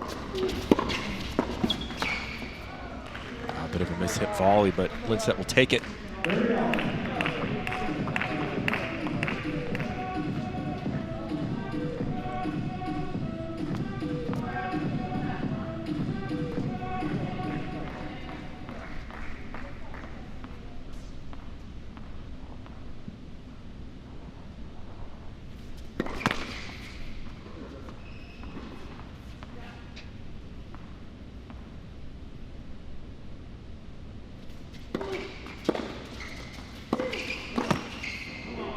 Fantastic play from Coco there, just missing on that volley. Great return.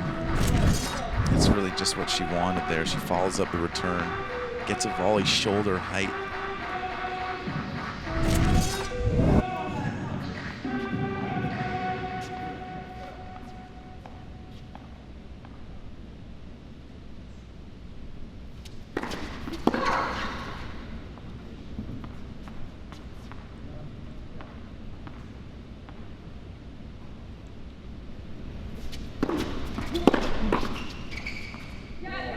Great hands from Lindstedt on that one. He has been so solid today. What a volley that was. Solid turn up the line from Harrison. Got a lot of pace on that one. It's one of those where Coco is anticipating it, goes back to McNally, and she wants to close, but Lindstedt ends up cutting off the return. Court is open up the middle. A hold for the Lasers, now 14-11. First look at the Coco serve here in mixed.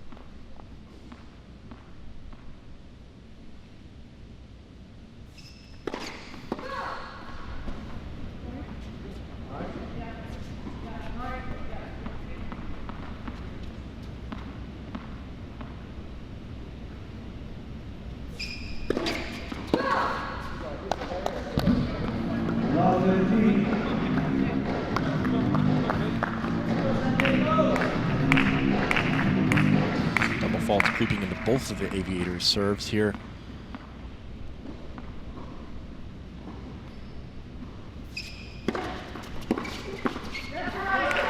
Is there a thought process in mixed doubles? So she doubles on the first point, and that's to the male, and it's kind of a thinking of on serve. You can lose the point to the male, but you really want to get the point when Coco serves to McNally.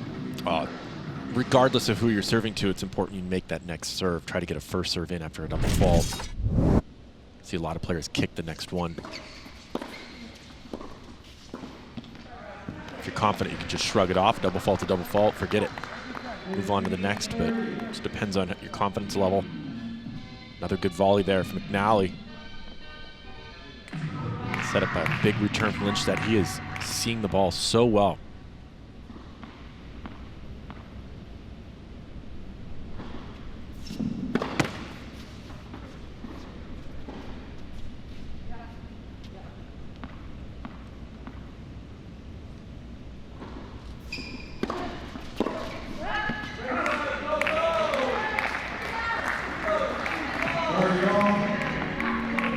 Lost the 2 points to Lindstedt. They've won the 2 to McNally. Back to Lindstedt for 30 all here.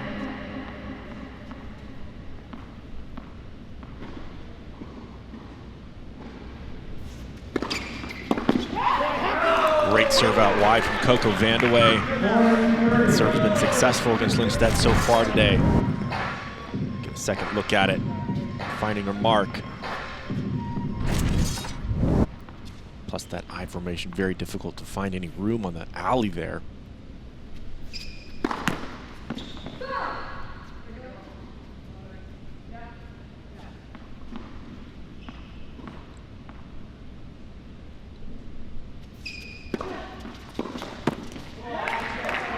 Coco gets it done.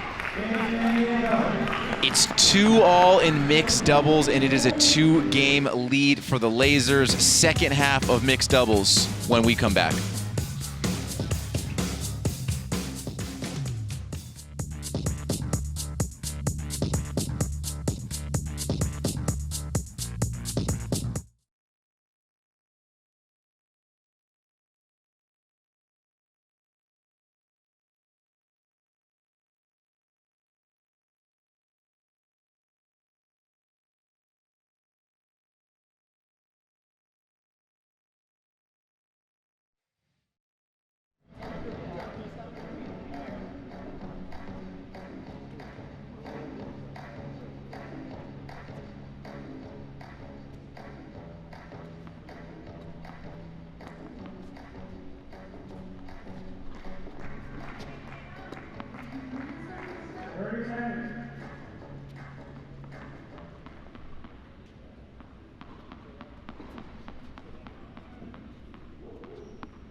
A lot of history with this Laser squad. This is the oldest current World Team Tennis franchise. We said they're back-to-back league champs.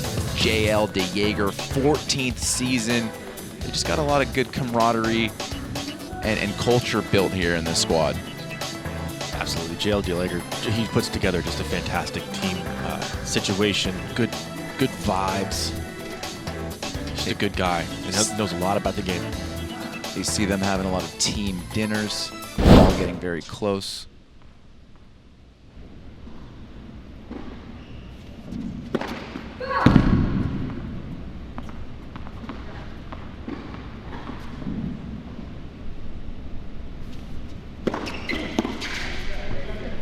Big serve from Lindstedt there to the forehand side of Coco, catching it late.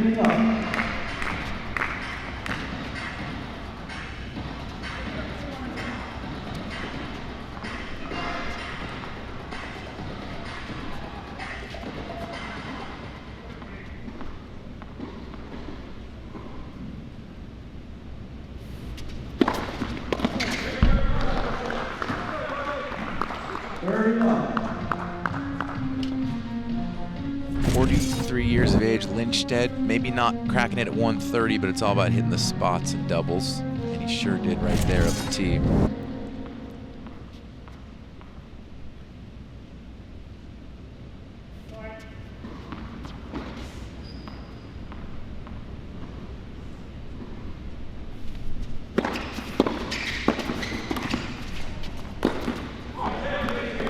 times in mixed, if it goes in the middle, you see the guy always take the overhead, but she's got so much strength, she feels confident putting that away. Oh, that's 100% McNally's ball. She's got to take it, get out of the way. Good overhead there from McNally. The net player takes those shots. Got to want the ball. I like that.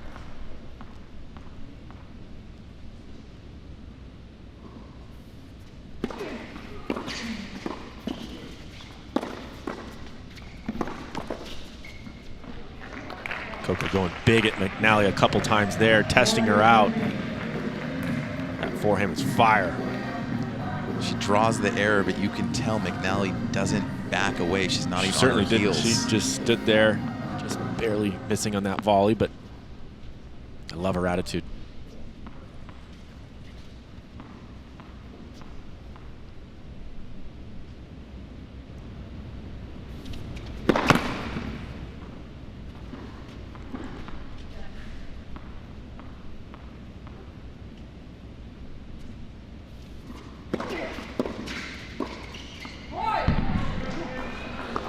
They get the hold, they go up 3-2, and we're calling this match at the indoor facility. Pretty cool. We're right in the gym area. We got Tennis Sangren doing hanging leg raises like 3 feet behind us. We see Taylor Fritz doing stuff right just feet to our left. This is pretty cool. Yeah, everybody's around. I love the fact that all the teams are here, all training and hanging out together and doing their fitness off the court. It's such a great facility here at Greenbrier.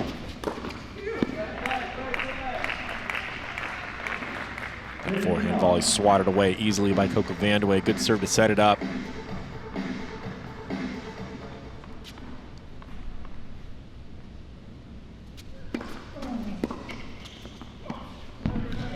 Great return from Katie McNally. That backhand, solid. When that kick serve gets that high above the shoulder, it is hard to get the strength to not let that return fly. That was very impressive. Winner return there.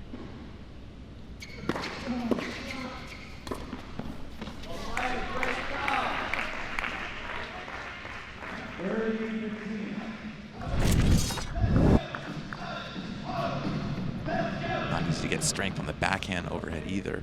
Spikes it, gets on the outside of the ball, nice angle.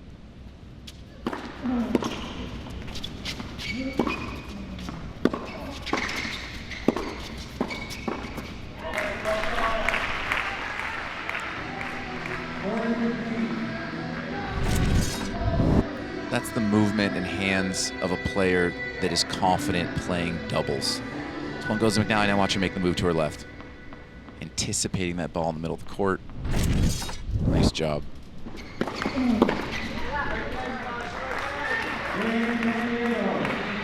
Six games, 6 holds, 3 all, 15-13 in the total column. This is about that part of the match. We're at the what they call the business end of the match, towards the latter end of the 4th set. We play 5 sets here. It's going to be women's doubles to finish. If somehow the Aviators can come out with a win, even in the tiebreaker, even 5-4, it's going to make that doubles really interesting. Both teams are going to be very solid.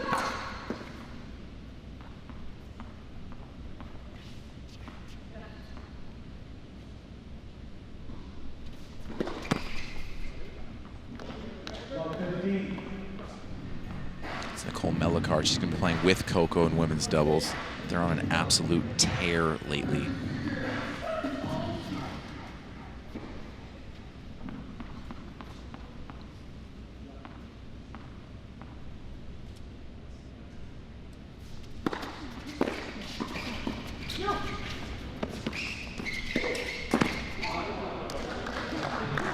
Coco on top of the net there, a little high, needs to get a little bit lower on that backhand volley. Good look at that one. A tough miss there. Would have been love 30.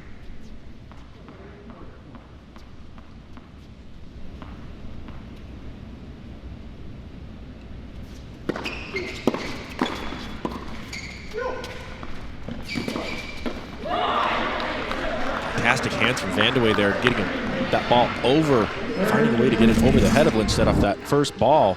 Not easy.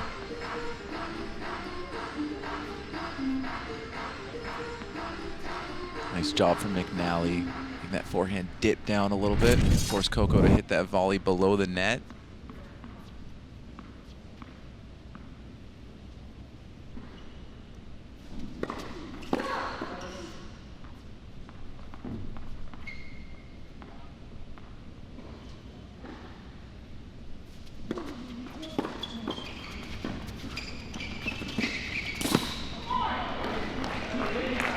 Aviators with several looks at volleys in this game that would have really changed things around. Another example from McNally. She's just smart. She's trying to keep this low. Smart play, right? Absolutely. It's a great play from McNally. She really defended well in this game, finding a way to get through these points where she's a little bit of a deficit in some of those.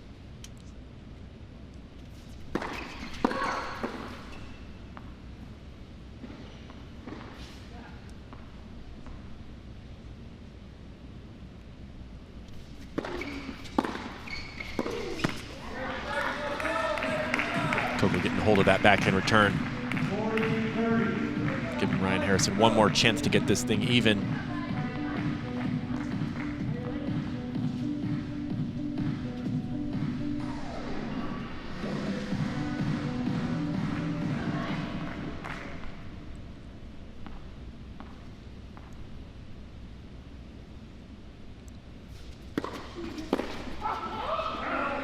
Good stuff from McNally. 100 miles per hour into the body. I think Harrison felt Lindstedt pinched middle just a little bit.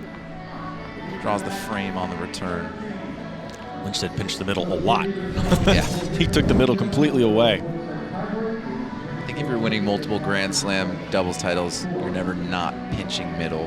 Well, it's such a good play. Go into the body with a serve and then have your partner kind of cover the entire middle of the court, forcing the opponent to return up the line. Tough ball to hit. They can hit it, good for them.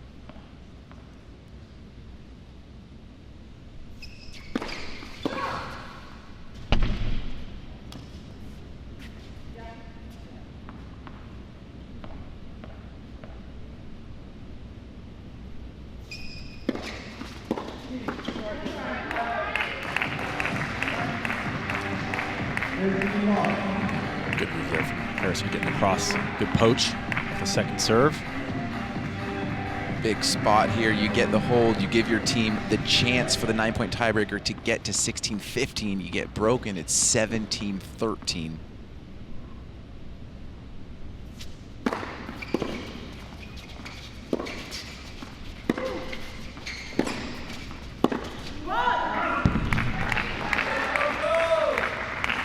Big forehand from Coco inside out there. McNally almost had an answer up the line. I really do love how McNally holds her ground out there.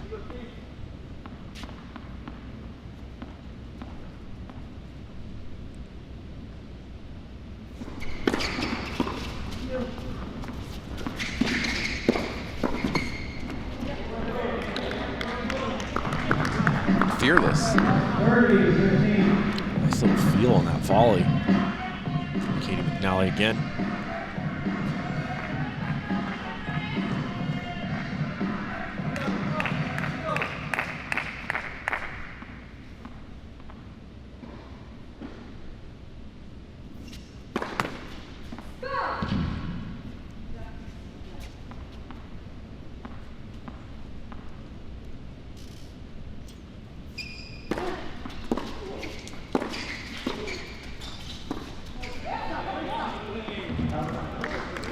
Way long off the forehand side there from Coco.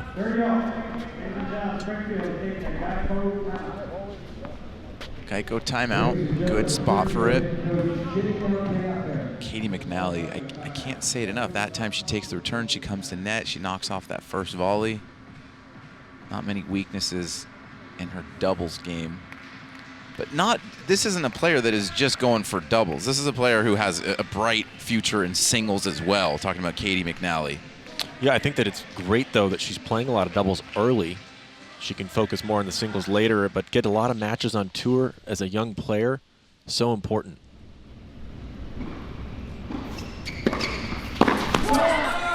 Coco again on the big point, goes out wide to the Lindstedt forehand. Did that on a deuce point. Previous service game, got her through it.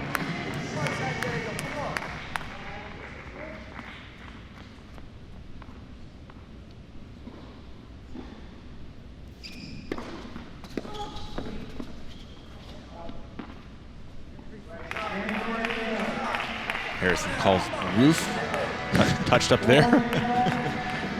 You see that was volleyball not sometimes. contested. Was not contested on the other side.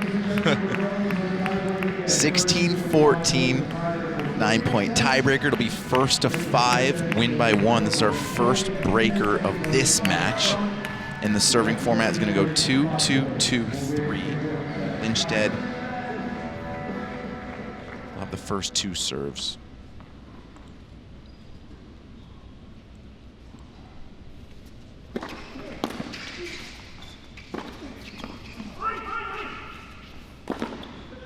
Lindstedt calling McNally off on that overhead. I thought he was going to stiff arm her to the side. He's fiery, this guy. Very fiery. He was still a little irritated that he missed that forehand at 30 all. Thinks he had a good look at that return, but back to focusing on what's present.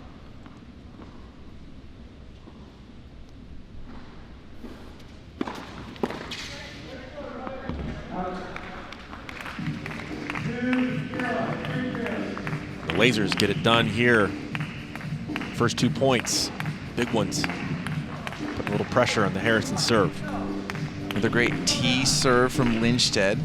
So if you're thinking ahead, it's going to be Coco that will have the final 3 points on her racket. If we get there.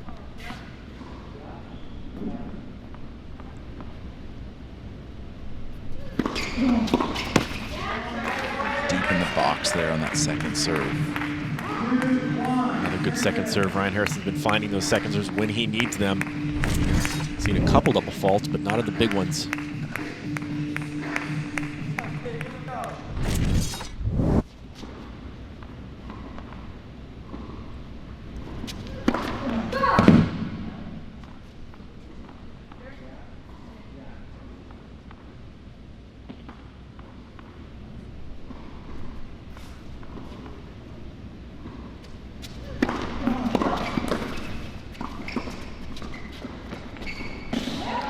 Coco with the good hands there on that reflex volley, but it wasn't enough. Lindstedt coming forward.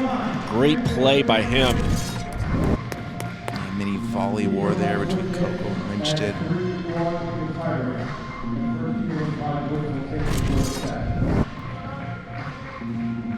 Switch sides after 4 points. The remaining 5 points, if needed, will be played after the switch. The Lasers with a giant mini break here in this final game, this tiebreaker to finish it off. 4th set.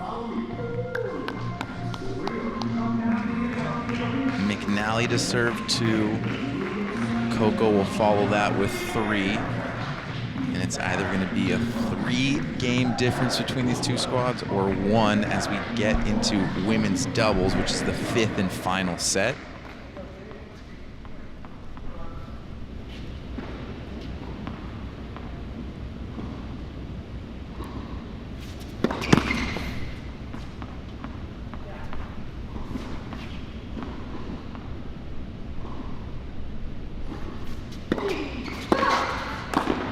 Fault. I haven't seen very many of those from Katie McNally. A little freebie back for the Aviators. And that's big. You double to Coco. Now it's McNally to Harrison. You feel like you get the upper edge in that matchup. Another time for a Geico timeout. Something you don't see on the tour. Calling time at a crucial point in a match. I think that Coach Lloyd's just trying to have Katie think a little bit about it.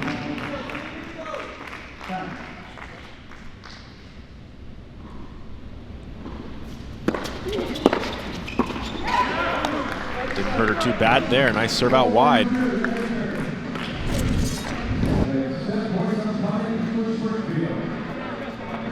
Springfield with 3 set points here. All on the serve of Coco Vandeweghe. They're going to have to win 3 in a row to take this set. And she's on the wrong side. A little smile from Coco.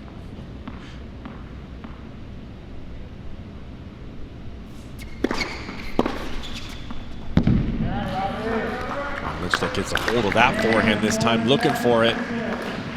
Harrison moved out of the way because he thought it was going long, but it looks like it clipped the line. And the Lasers take the 4th set in a super tiebreaker. They are now up 17-14 going into women's doubles. It's going to be an exciting finish.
Let's take a look at how we got here. The score is 17-14 for the Lasers. They've taken 3 out of the 4 sets, but Jan, Mike, we know the strongest team for the Aviators, women's doubles, winning over 65% of their games. Absolutely. It's all going to obviously come down to this.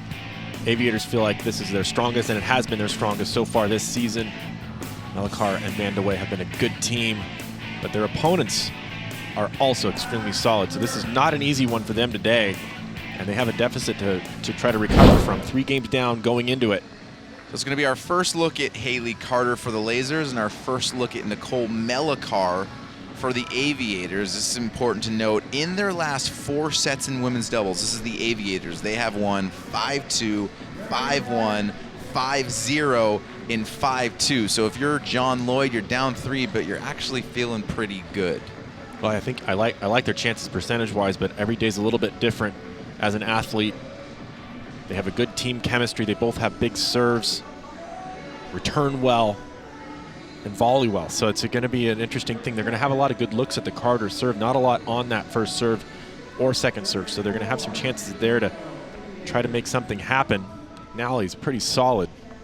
Carter's good at the net. So here we are, ladies doubles.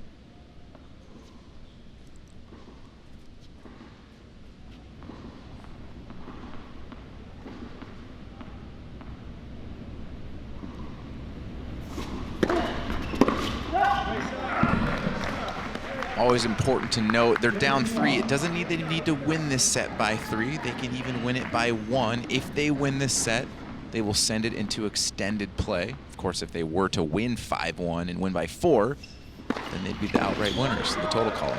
But they just need a win here. One thing at a time. 1 point at a time, Jeff. World Team Tennis, every point, every game. Let's go. I'm getting pumped here.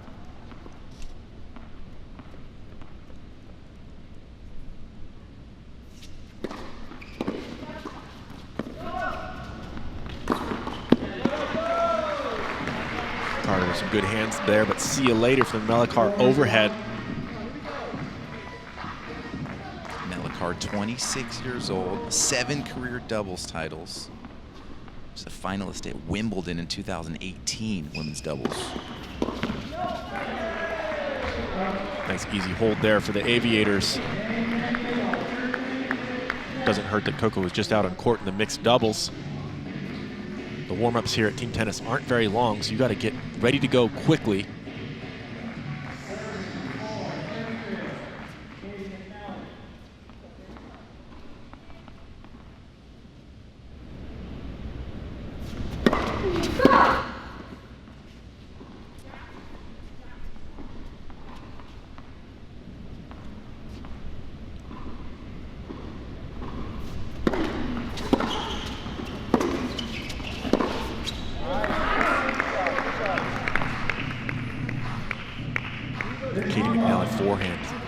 Good shot. She hits it well cross court, likes to stay in those rallies. The ball all the way into the alley there. Not a bad return from Melikar.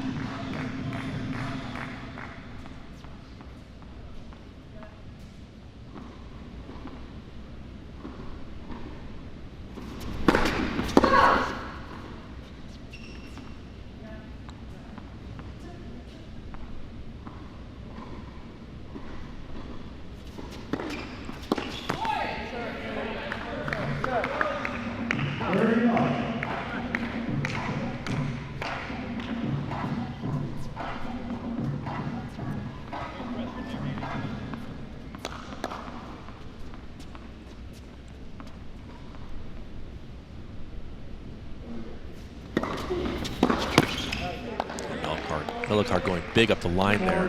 Had it lined up.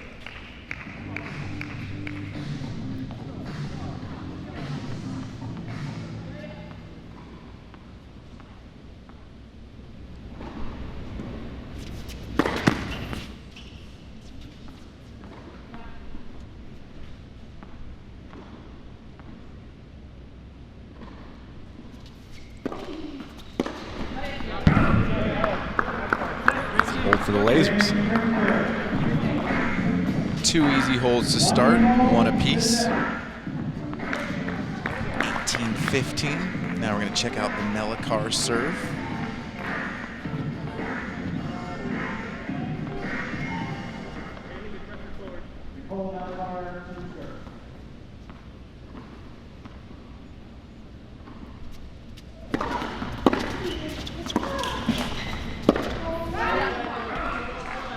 Pick up there from Melikar. It was a good return there from Katie McNally. Applying a little pressure, but Melikar up to the task.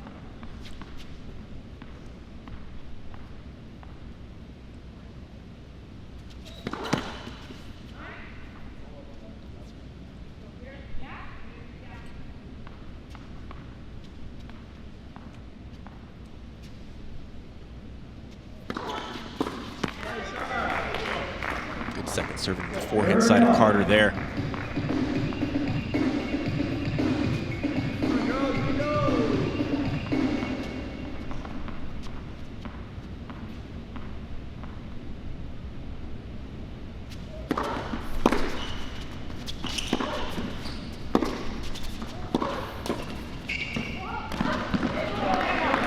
Nice feel from Carter on that volley. It was a well-struck ball off the line. Here from Melikar. Carter getting nice and low, finding a spot.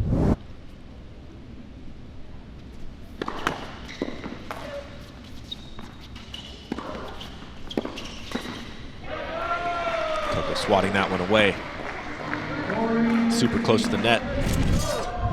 Yeah, you see the I formation on the serve. Watch, you got to get down again before the forehand.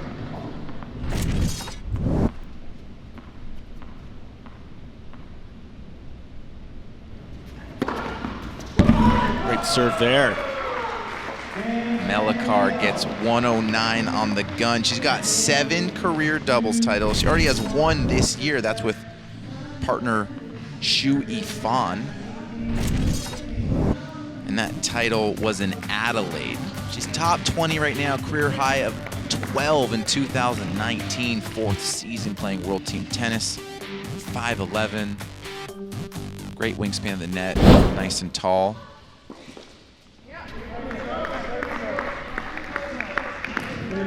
Haley Carter, for sure the weakest server on the court, so you would think this is the best look for the Aviators to get a break.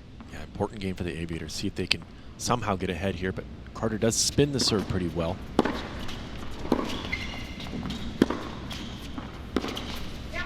Nice forehand, heavy through the court there from Coco. I've said that before about Haley Carter's serve, and it does look like she has tape on her shoulder, maybe battling through a little bit of pain or injury. But a slower serve doesn't necessarily mean it's the worst serve. They're just going to get a lot of good looks, I think. And right on cue, that was a great little slider up the tee. Yeah, the thing is you have to take away that wide one in the deuce court from her. She gets it pretty well, gets it off the court. If she can slide it up the tee and you can't get there, you know, too good. But a lot of those balls up the tee are actually going to slide into the backhand of Melikar over there. Look out. Giant forehand from Coco Vandeweghe. So flat. This is where you take the wide out away from her here. Hope she doesn't hit too good or serve up the tee.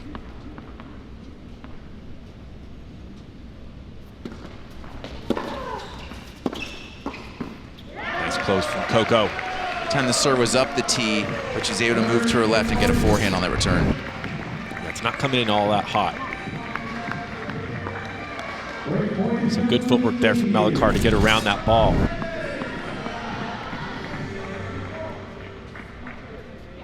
You don't have to get this game if you're the Aviators, but you got to get this game if you're the Aviators.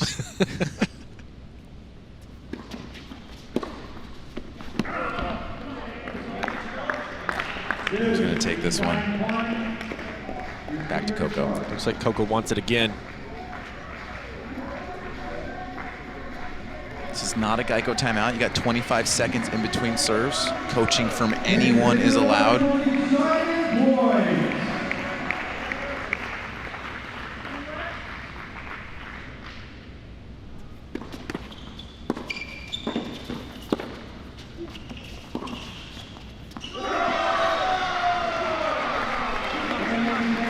It's getting good now, Jan Mike. 3-1. They go up the early break in women's doubles. It is now just 18-17. Great job from Coco and Melikar to get that break. Second half of women's doubles after this. This match is getting tight.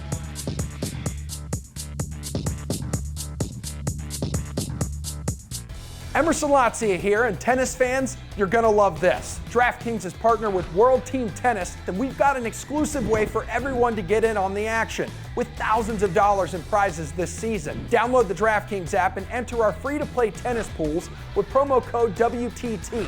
Then put your knowledge to the test and answer a series of questions about the matches being played that day. So enter now, download the DraftKings app, use promo code WTT, and play free for thousands of dollars in prizes.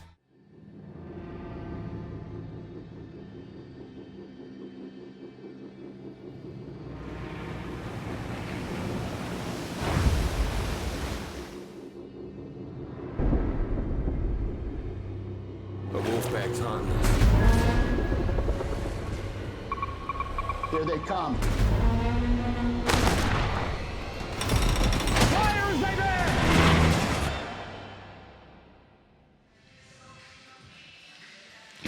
Here's a look at the extended play rules. If you are down in the total column, but you win that final set, we will go into extended play. Right now, that is the Aviators. They're down 1 game. If they were to win this 5-1, it would be over and they'd win it outright. But if they win it 5-3 or 5-4, we will then go into extended play.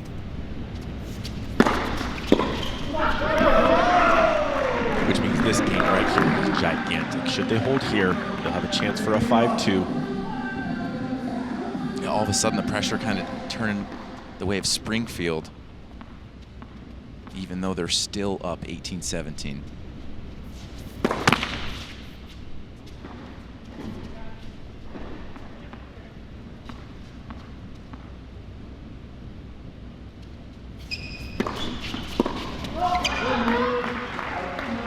This women's dubs team for the Aviators has only lost 5 games in their last 4 sets.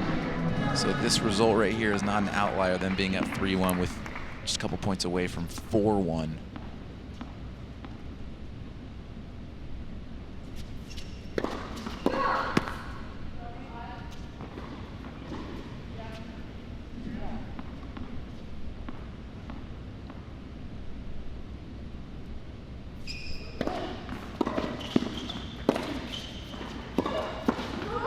Close from Melikar, seeing that ball in the middle of the court quickly.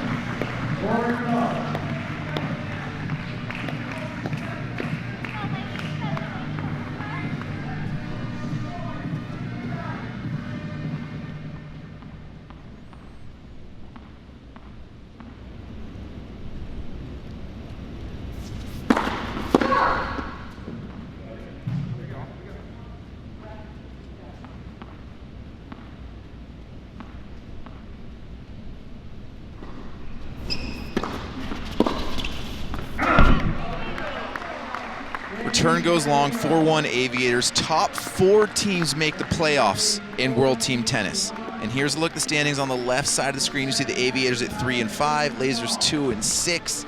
They gotta look at that loss column. Right now the Empire in the playoffs with 4 losses, Aviators just with 5. Huge implications on this match. Yeah, this is really a important match for the Aviators to get through somehow. They want a chance to get into the finals. Or I should say that semifinal at the end of this all.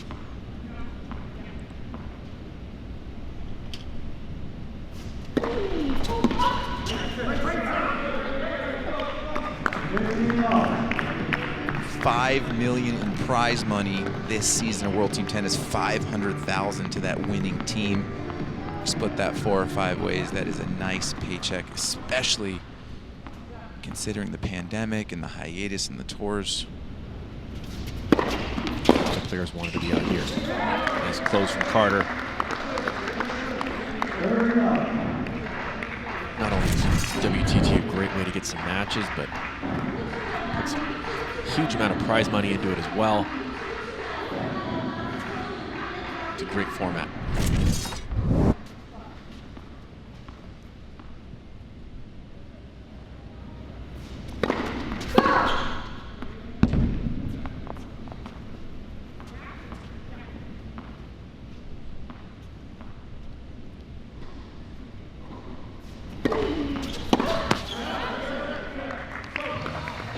Good serve there from McNally, making things easy on herself here in this game. 40 love. Holding here would make it so that the 19-all, the 5-2, would just be a super tiebreaker. We got to see a super tiebreaker yesterday. Pretty we should exciting. do more matches together. Pretty exciting.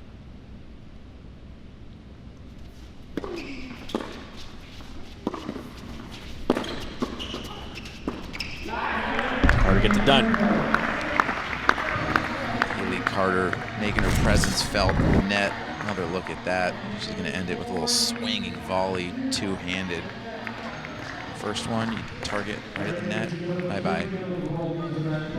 This is good. 4-2 in this final set. We get a hold here from the Aviators. Like my partner Jan Mike said, we'll go straight to a super tiebreaker.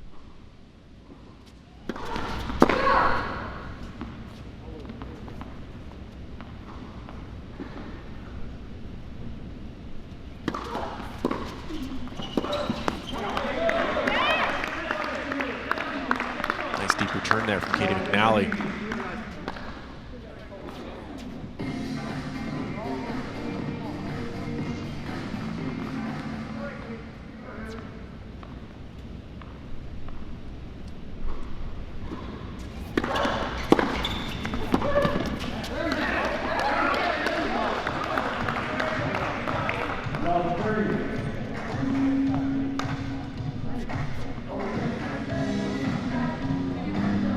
facing a little bit of a hole here. Love 30. This is big point.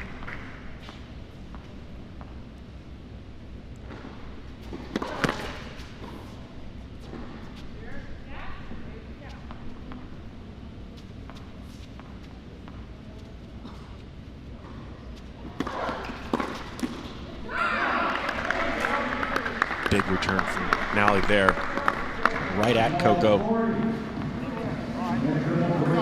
It's a good play against somebody who's moving a lot. Coco with the fake.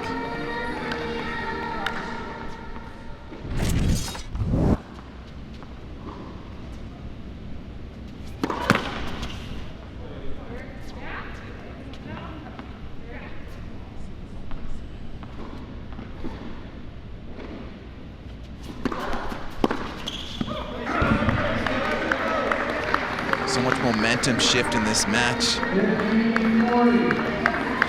our score bug's a little bit off, but it is 15-40 here. 3 more break points for the Lasers.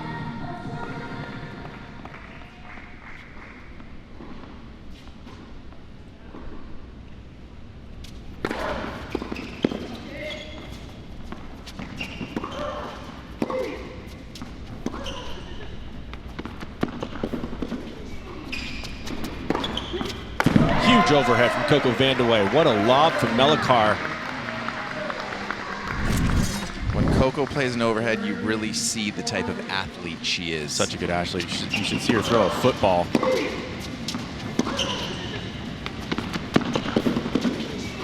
Fantastic overhead, perfectly executed.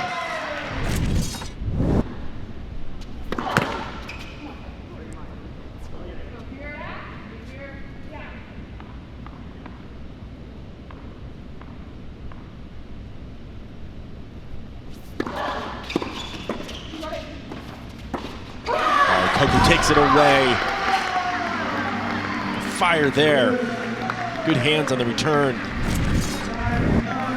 Haley Carter, you get it to Coco. You don't think she's going to move, but then she does.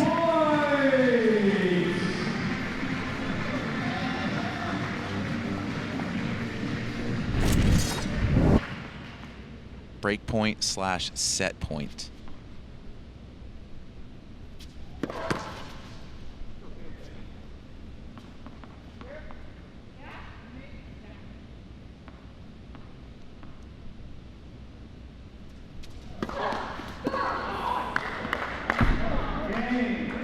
Tough time for a double fault, I'd say. Extended play is now back in play. It is now 4-3 for the Aviators. The Lasers are up 2. So now, if the Aviators get a break here, they win the set and they're down 20-19, which means we go to extended play and they have to win that next game to force a super tiebreaker.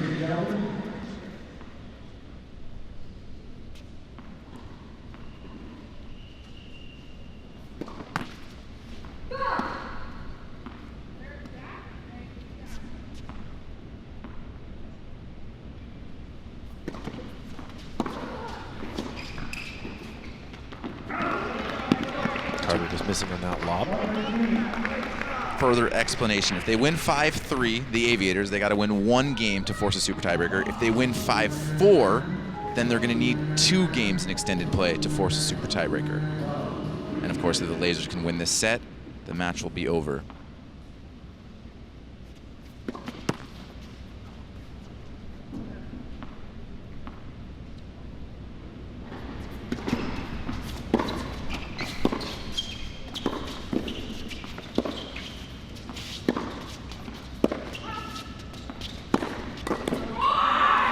Melikar with an opportunity to take away the middle there. Coco setting her up pretty well. Nice execution on that volley there from McNally. This game is a giant one, Jeff, because if they could break here, it would be Coco serving to get that next game. And then you only need 1 in extended play. Good call, partner. Coco's the best server on the court. That's the card you'd want to play there if you had a choice.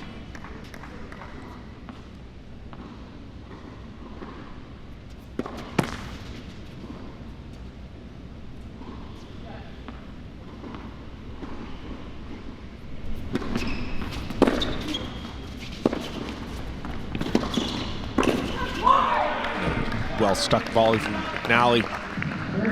A lot of confidence at the net. A little fire from her as well. Coco tries to roll it cross court, a little too much height on it. There's McNally. Height.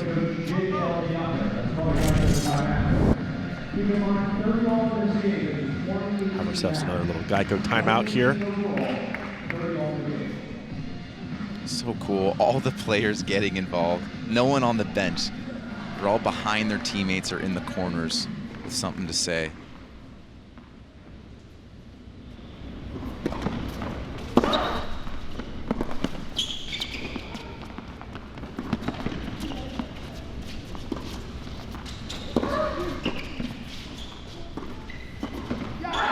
Not enough on that pass from Melikar. Excellent feel from Carter, somehow getting herself back in this point. There was so much in that point. What a dig lob that was. Nothing on that overhead. You want to see her rip that instead of try to roll it? Well, clearly she's got an arm issue, so here's what it is.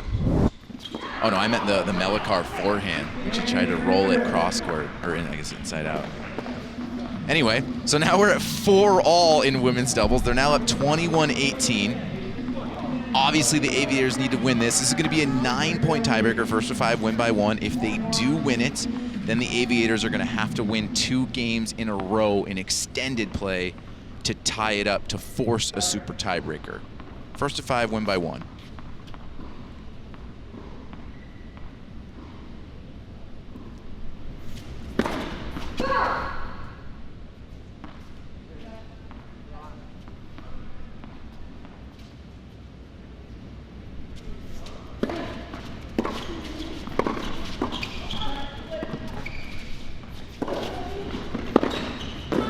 Big forehand there from Coco, getting that feed of McNally.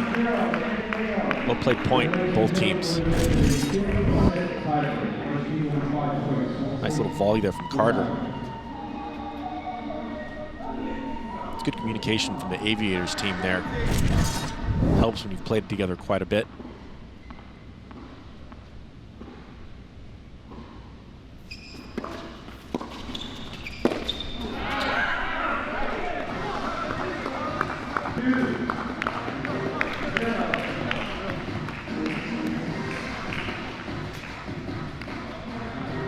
Coach J.L. Dieger, a little advice before this serve.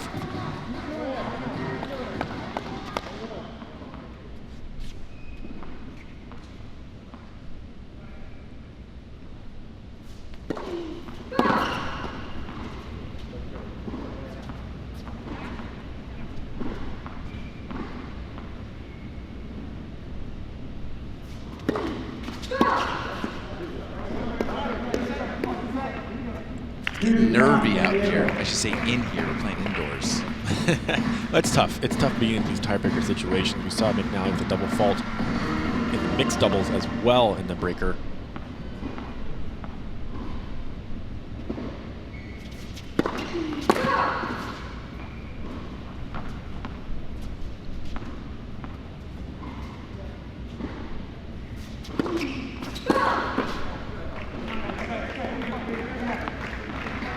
Point for the Aviators. Up and down, back and forth we go. We switch sides. This is a 9-point tiebreaker. Aviators in control here. A lot of scenarios right now.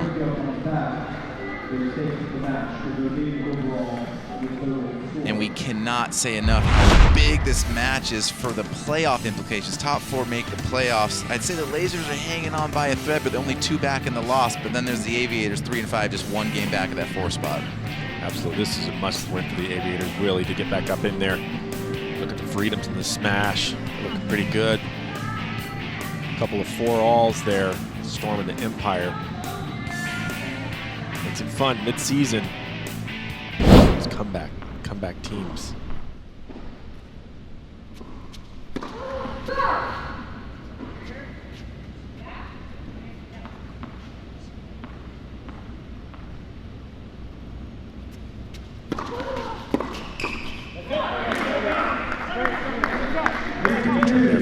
finally getting hold of that backhand. Erasing one of the double faults.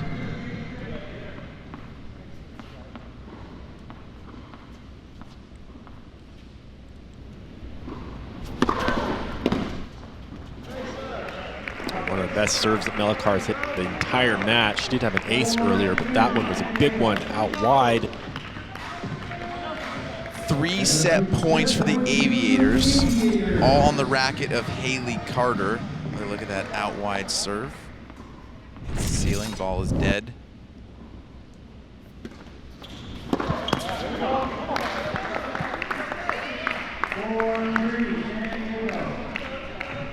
Two set points now.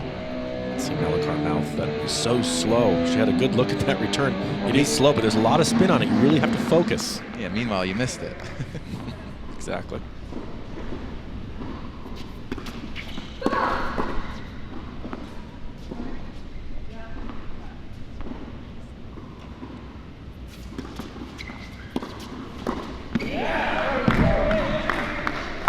Coco doesn't get enough on that one.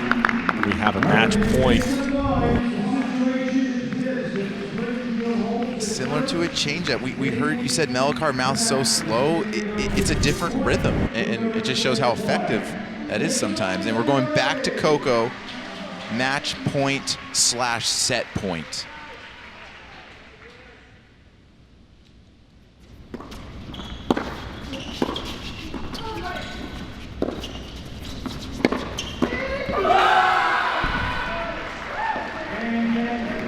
That'll do it. Now McNally again making herself relevant there at the net. What a put away. Gets it done for the Lasers.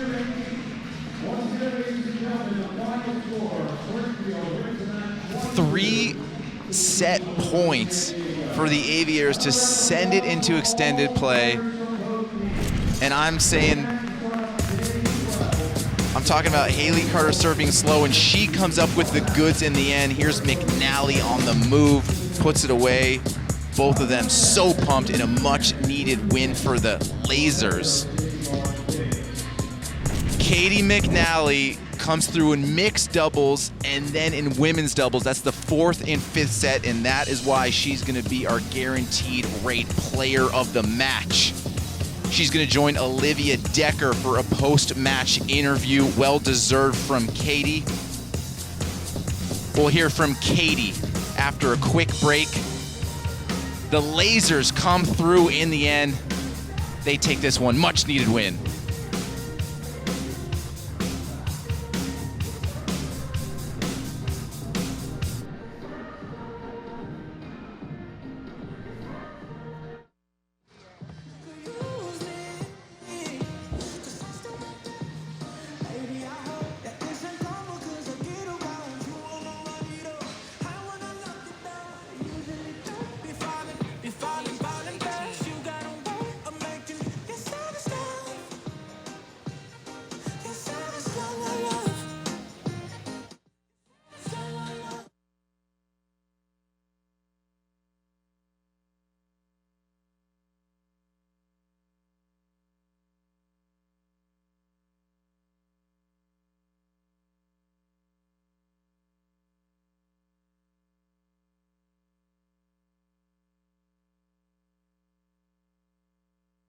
Hello, hello. Hey, Katie, can you hear me?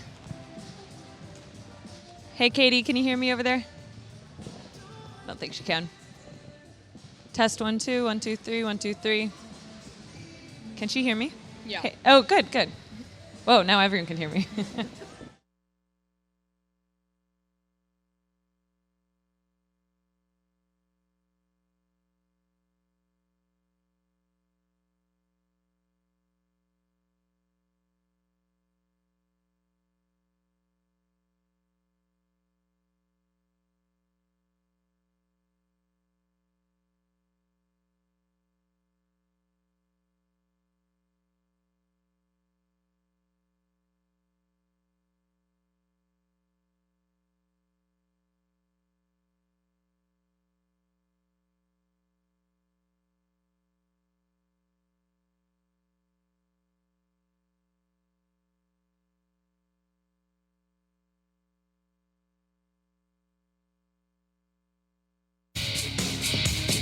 World Team Tennis is brought to you by Geico. Did you know that right now, Geico is offering an extra 15% credit on car, motorcycle, and RV policies? That's on top of what Geico can already save you. So what are you waiting for? Visit geico.com to learn more. By the Greenbrier Valley in West Virginia, home to scenic trails and quiet rivers, friendly mountain towns, and America's resort, the Greenbrier. And by Chosen Foods. Join them in their sun-drenched utopia and visit chosenfoods.com. The avocado celebrated. The first of 3 matches has concluded. The Springfield Lasers winning 22-18 over the San Diego Aviators. The Lasers took all but one set. Men's singles was the only win for the Aviators. And we have the guaranteed rate player of the match, Katie McNally, with us. Katie, I know you and your partner, Robert Lindstedt, stayed after to practice yesterday, work some things out. What did you all specifically work on? Yeah, definitely yesterday. I just wanted to work on a couple things for myself. Just keep going after my shots, especially my forehand, and then also got some great advice from Robert and Jules, which was great. A lot of respect to them. They're great doubles players, so I'm just super grateful that I have them on my team, and I'm learning so much from them. Absolutely, and you are the youngest female here at just 18 years old. What's it like being here for 3 weeks with all these players you've grown up watching? Yeah, I definitely try not to think about the age too much, just so I don't get intimidated about anything. But I'm just grateful to have the opportunity to be here at the Greenbrier. This is my first time playing World Team Tennis and just being here at the site. So I'm grateful for the opportunity and just to get some matches in and be on a team. Absolutely. And you played the last 2 sets today. What did you like about the pressure of closing? Yeah, I definitely had some pressure there today, but I tried to just thrive in it and not let it affect me too much. I'm happy with the way that I played and that I was able to play some really good tennis. Well, Katie, thanks so much. Congratulations. Thank you. And coming up, we will have highlights breaking down this first match of the day. You'll see a lot of Katie McNally. There she is with her team celebrating a much-deserved win.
We just finished the first match, day 12 here, World Team Tennis. Springfield Lasers get it 22-18 over the Aviators.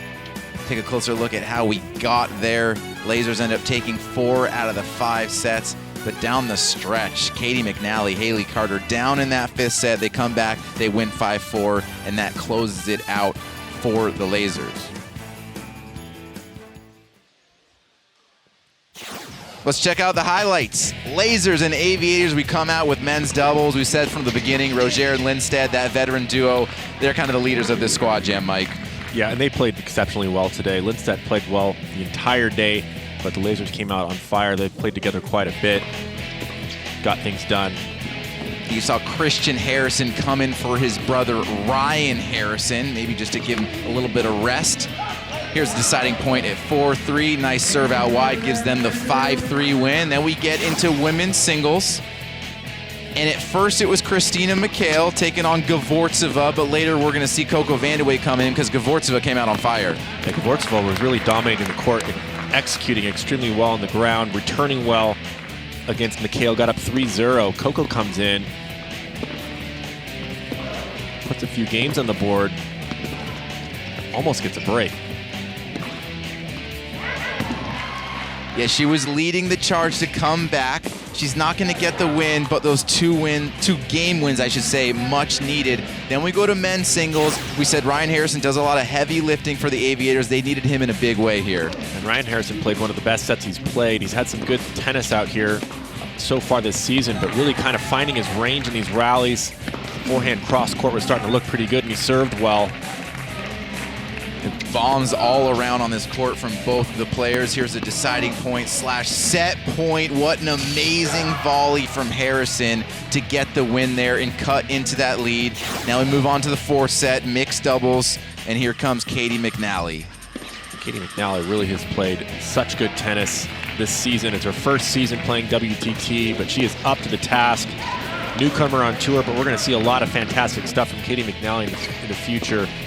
Nerves of steel and played well today, but Lindstedt, that big forehand return there, getting things done in the breaker. 5th set, women's doubles, definitely the strength of the Aviators roster with Melikar and Coco. They get out to an early lead, and it looks like they might even finish it for the Aviators, but the Springfield Lasers respond in a great way. Lasers came back. They got that break early. Melikar had a serve game there where she really needed to hold. Katie McNally coming alive in this breaker, winning 3 points in a row to finish this one off the Carter serve. The Aviators had 3 set points in that 9-point tiebreaker to take it into extended play. They don't, but McNally was so impressive in those 2 double sets to finish this match. Great result for the Lasers. They improved to 3-6. The Aviators dropped to 3-6. And we're going to come back one more time to wrap things up.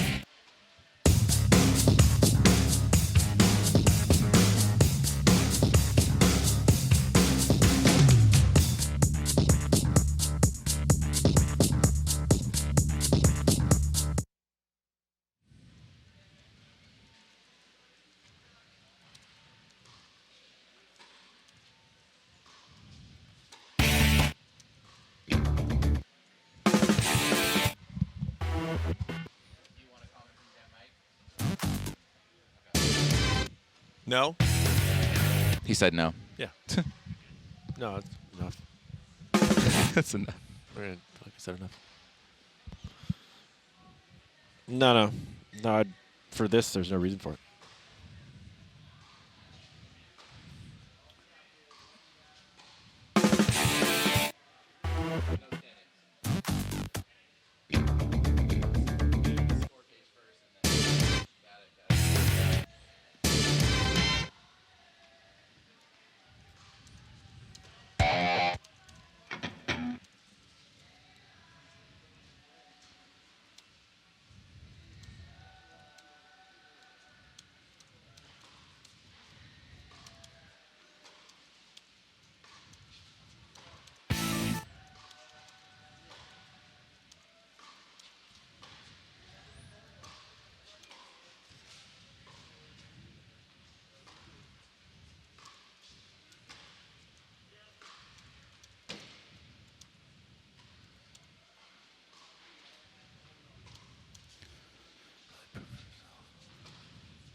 Here's a look at our final score between the Lasers and Aviators, 22-18, but it was in fact a lot closer than that. Either way, the match was huge for both teams when you take a look at the playoff race. The standings are just starting to take shape here as we're across the halfway point of the season. Top 4 make the playoffs.